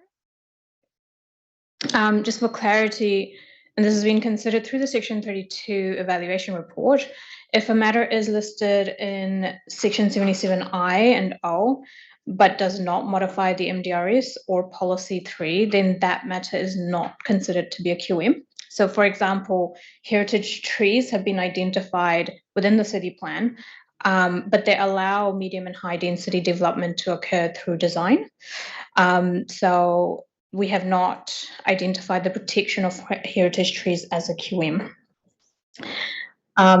Just on this, applying a QM does not prevent development from occurring. QMs may reduce development and or require resource consent to assess the impact of the development to ensure that what is being protected and managed is not compromised.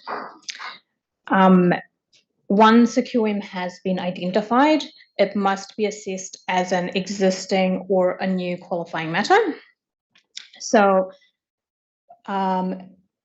you can see the three pathways shown on the PowerPoint. So QMs which are not existing in the operative city plan are identified as new QMs, and they must be assessed against section 77J or P.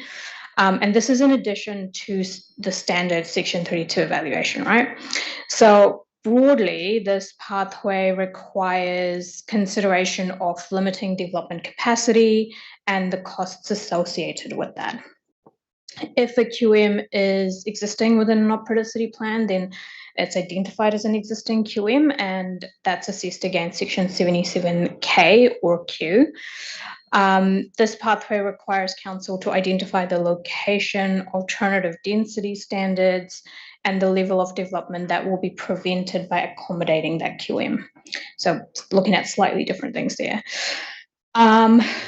Where a QM is a other matter, you end up in the third pathway.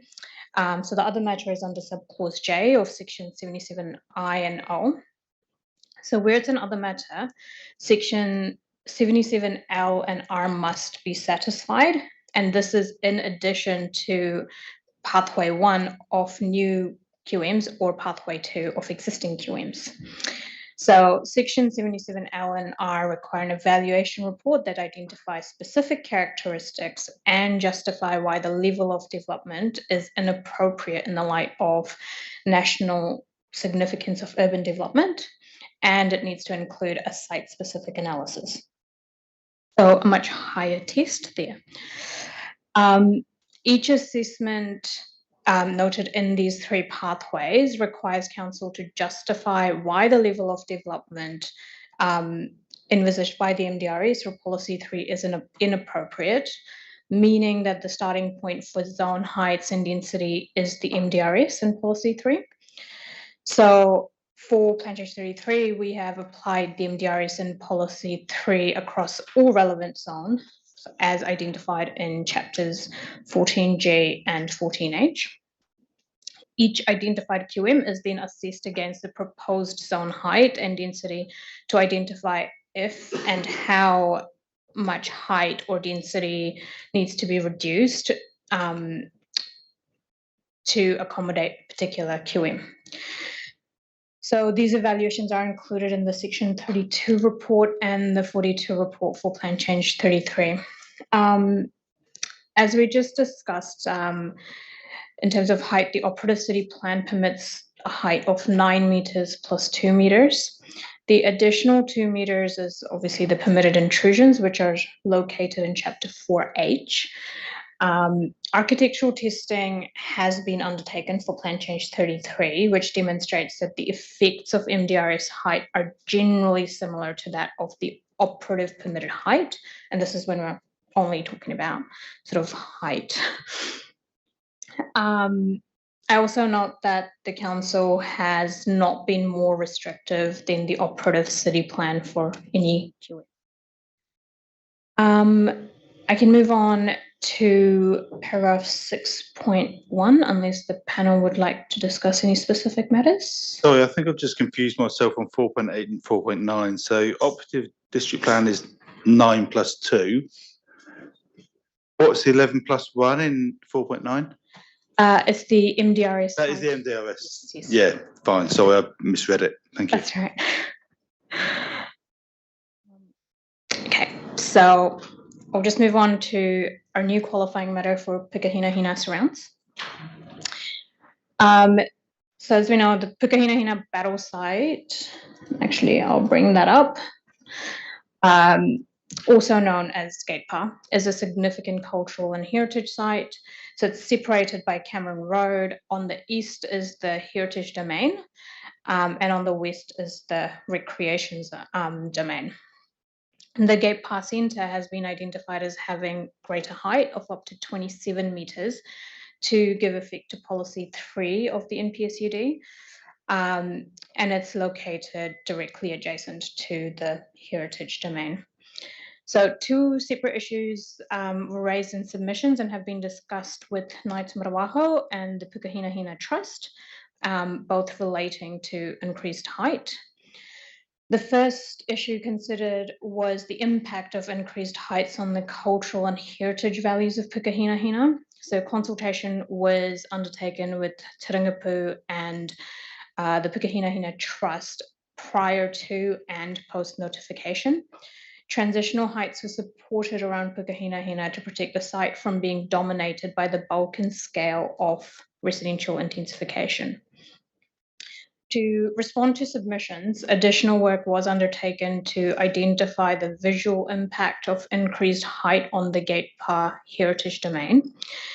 And Plan Change 33 has relied on the visual impact assessment undertaken by Bofamiskal and engagement undertaken with Tauranga to further refine heights.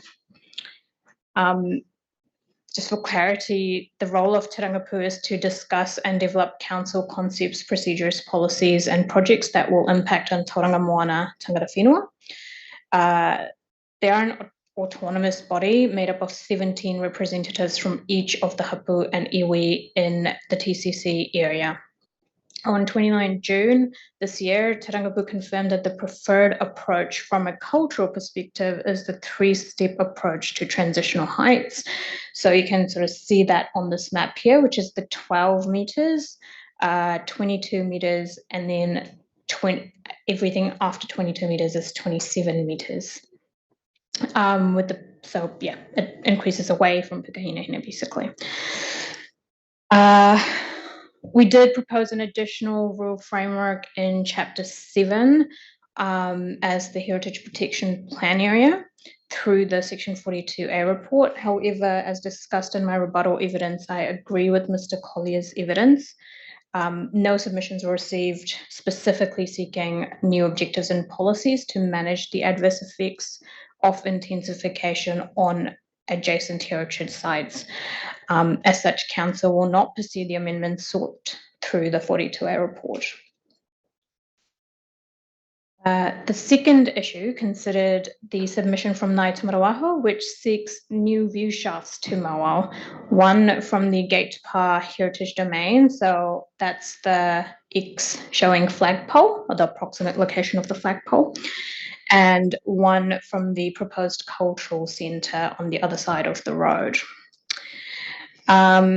In 2022, in preparation for this plan change, Bofamiskal undertook an assessment on behalf of Council and Ngāi Te Marawaho to identify a potential view shaft to Mawao. This assessment concluded that the permitted baseline, which is the 9 metres plus the 2 metre permitted intrusion, blocks the view to Mawao. So just for clarity, the issue is not the bulk of the building, but it is the height. So even a chimney that utilizes the 2 metre permitted intrusions will intrude the view shaft to Mawao. Therefore, technically there is no view shaft to Mawao under the permitted baseline. It is considered at this point that it is beyond the scope of Plan Change 33 to reduce the operative permitted height. Council have discussed with Ngāi Te Marawaho progressing a separate plan change on this matter. I note that a resource consent for the cultural centre has not yet been lodged. It is considered more appropriate to step through a separate Schedule 1 plan change to identify and retain the view shaft when the design of the proposed cultural centre has been finalised. When that happens, Council will work closely with Ngāi Te Marawaho and Pukahinahina Trust to consider the view shaft as a matter of national importance under Section 6. Any questions on this matter? Just from me, I was just looking at the JWL Investment Trust evidence and the solution that they've put forward, and they're saying that Ngāi Te Marawaho support what they are putting forward. You're relying on Te Rangapū Mana Whenua Forum. I'm just wondering whether or not, I mean, I assume Nai Tamara Waho are the mana whenua in that particular area. That's correct. So what weight, I mean, were they a part of this forum and did they agree through that forum to that proposal? Yes, that's correct. Okay, so there's a difference there. I think Nai Tamara Waho will be speaking next week. We will also have our manager for the Takawainga unit, Mr. Ellis, available at the time. Any further questions? Let's move to natural hazards. Section, so I'm on paragraph 7.1. Natural hazards is a matter of national importance under section 6 of the RMA. Now, section 6 requires council to recognise and provide for the management of significant risks from natural hazards. And the term significant risk is not defined in the RMA. The council has an existing natural hazards program, part of which is to undertake risk assessments in accordance with Appendix L of the RPS and give effect to the relevant natural hazard objectives and policies of the RPS. Under Section 77G of the RMA, Plan Change 33 does not need to give effect to natural hazards objectives and policies of the RPS, which are inconsistent with the MDRS. However, where a risk assessment has been undertaken, it has been used to identify whether a significant risk exists. So in the risk assessment, natural hazard risk is identified as high, medium, or low. For the purpose of Plan Change 33, it is considered that any natural hazard identified as high risk is identified as having significant risk. Also, Plan Change 33 only manages buildings, therefore only the risk to buildings has been considered. Risk to lifeline utilities has not been considered. A number of submissions were received seeking to reduce density in areas potentially affected by natural hazards.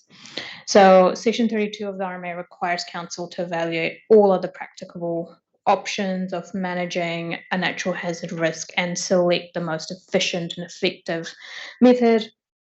And there are multiple methods of managing natural hazard risk, and the city plan cannot duplicate existing processes. So other than the RMA, council has the responsibility to manage risk from natural hazards under the Building Act and the Civil Defence Emergency Management Act. And this to do with buildings. Yes. I had a question there. Under your 7.5, you talk about PPC 33 only managing buildings. Does that include the access to and from buildings? It would, because it would also look at risk to life in buildings. So yes. Okay. Thank you.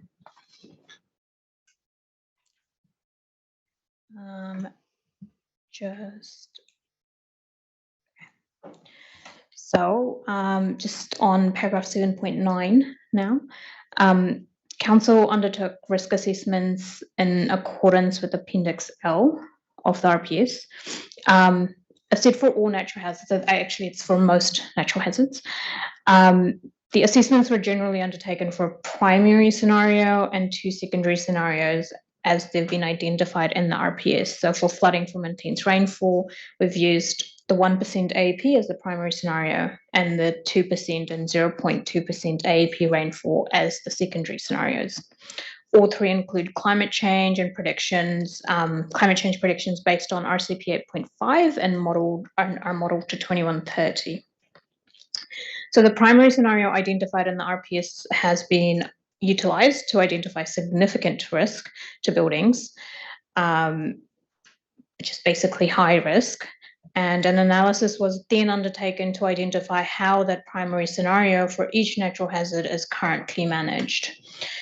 So it was concluded that other than flooding from rainfall, which is currently stepping through a separate Schedule 1 plan change, there are no natural hazard risks to buildings which need to be managed through the city plan as a QM. It is proposed that the operative natural hazard QMs in Chapter 8, which is harbour inundation and coastal erosion, that they're both retained. Submission from Regional Council sought reduction in density in areas affected by inner harbour erosion.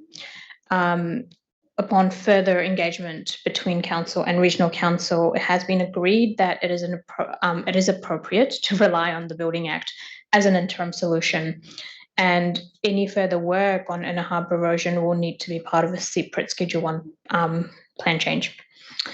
As set out in the legal submission for Regional Council for the Session 1 hearing, Regional Council is no longer pursuing this submission point. Some submissions also seek to reduce height and densities in areas affected by tsunami. Risk to people is managed through Council Tsunami Evacuation Plan. The overall risk identified for tsunami is medium. So for the purpose of Plan Change 33, medium risk is not identified as being a significant risk to buildings and is therefore not managed through this plan change. Any further work to give effect to the RPS to reduce that risk from medium to low needs to be done as a separate Schedule 1 plan change.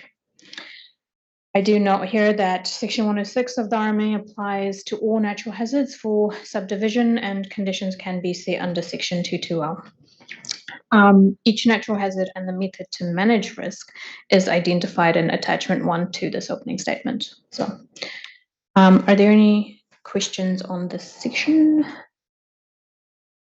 Just remind us, because it's also a Section 6 issue, remind us what Council's position is with respect to that difference between it being a potential QM as a Section 6 issue as opposed to the way it's being treated here. For tsunami? For natural hazard generally.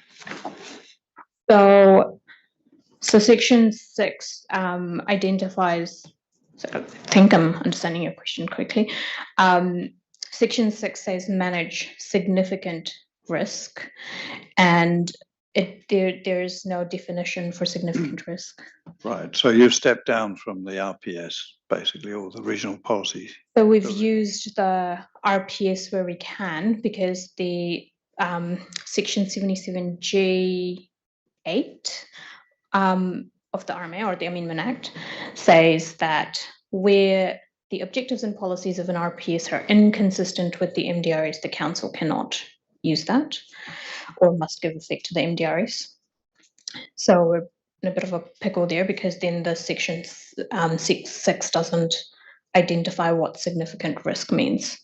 So to identify what that significant risk is, we've used the risk assessments that have been undertaken so far, and where it's high risk, it's been identified as being significant.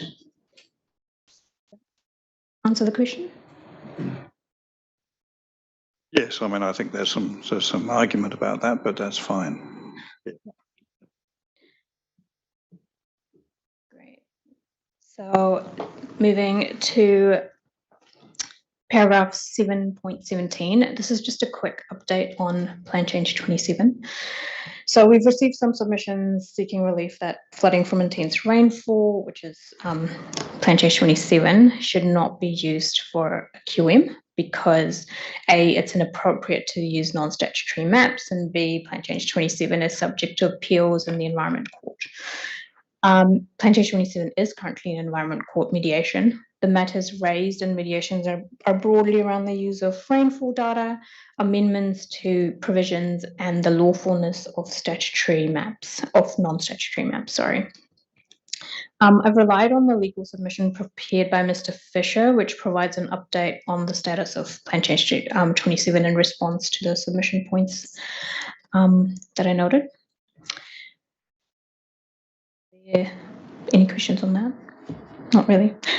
Mr. Fisher will be available tomorrow, though. I won't read through my written conclusion, which is basically a summary of everything I've spoken of today. Thank you for the opportunity to provide an overview on the QMs. I am looking forward to hearing further evidence from submitters and experts on this matter to see if amendments are required.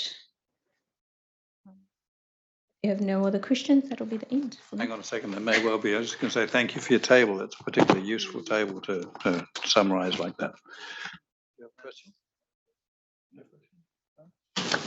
No, thank you. Thank you. Right.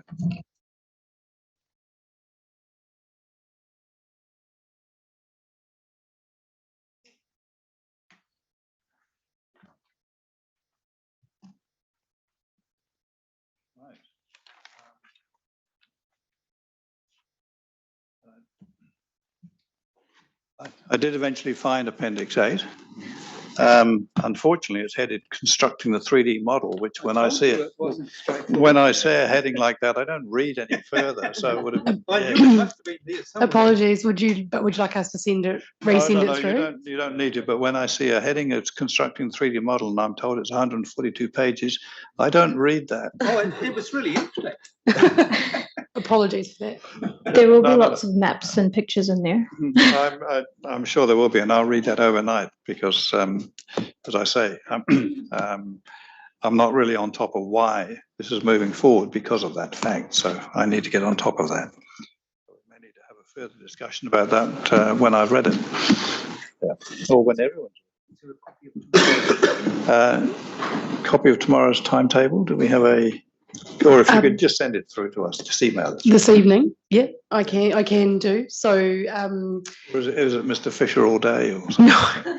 No. Yes, I was proposing to provide you a hard copy at 9 AM, but tomorrow will be the rest of our opening statement. So, as I said, we'll be starting with Mr. Fisher, our legal counsel, through his legal submission. He'll be joining virtually online. Then we will move into policy 3D, particularly, and our proposed approach and how that's been applied across the city and in response to submissions. And that will also include our experts in terms of the development capacity, feasible capacity, commercial centres, population projections, who will be available to speak through the evidence. And then in the afternoon, we'll move through to the specific provisions, which is an overview of Smith's Farm and responding to submissions, our approach to retirement villages, and then the general rule framework for residential and commercial chapters. So that's the proposed approach for tomorrow. So who will be presenting on commercial centres? Ms. Ratt, on behalf of council, will be available. Oh, okay. So when will we hear from Tim Heath? Tim Heath will be presenting in the morning, following our opening statement on policy 3D.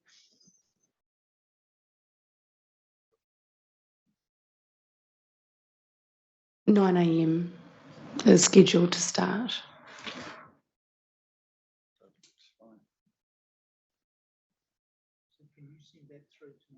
Not a problem. I can email it through to the panel tonight. Got some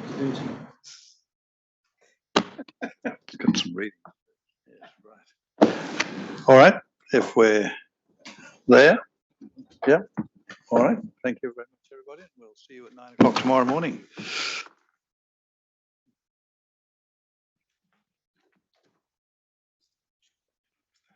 Sorry. There's no sections.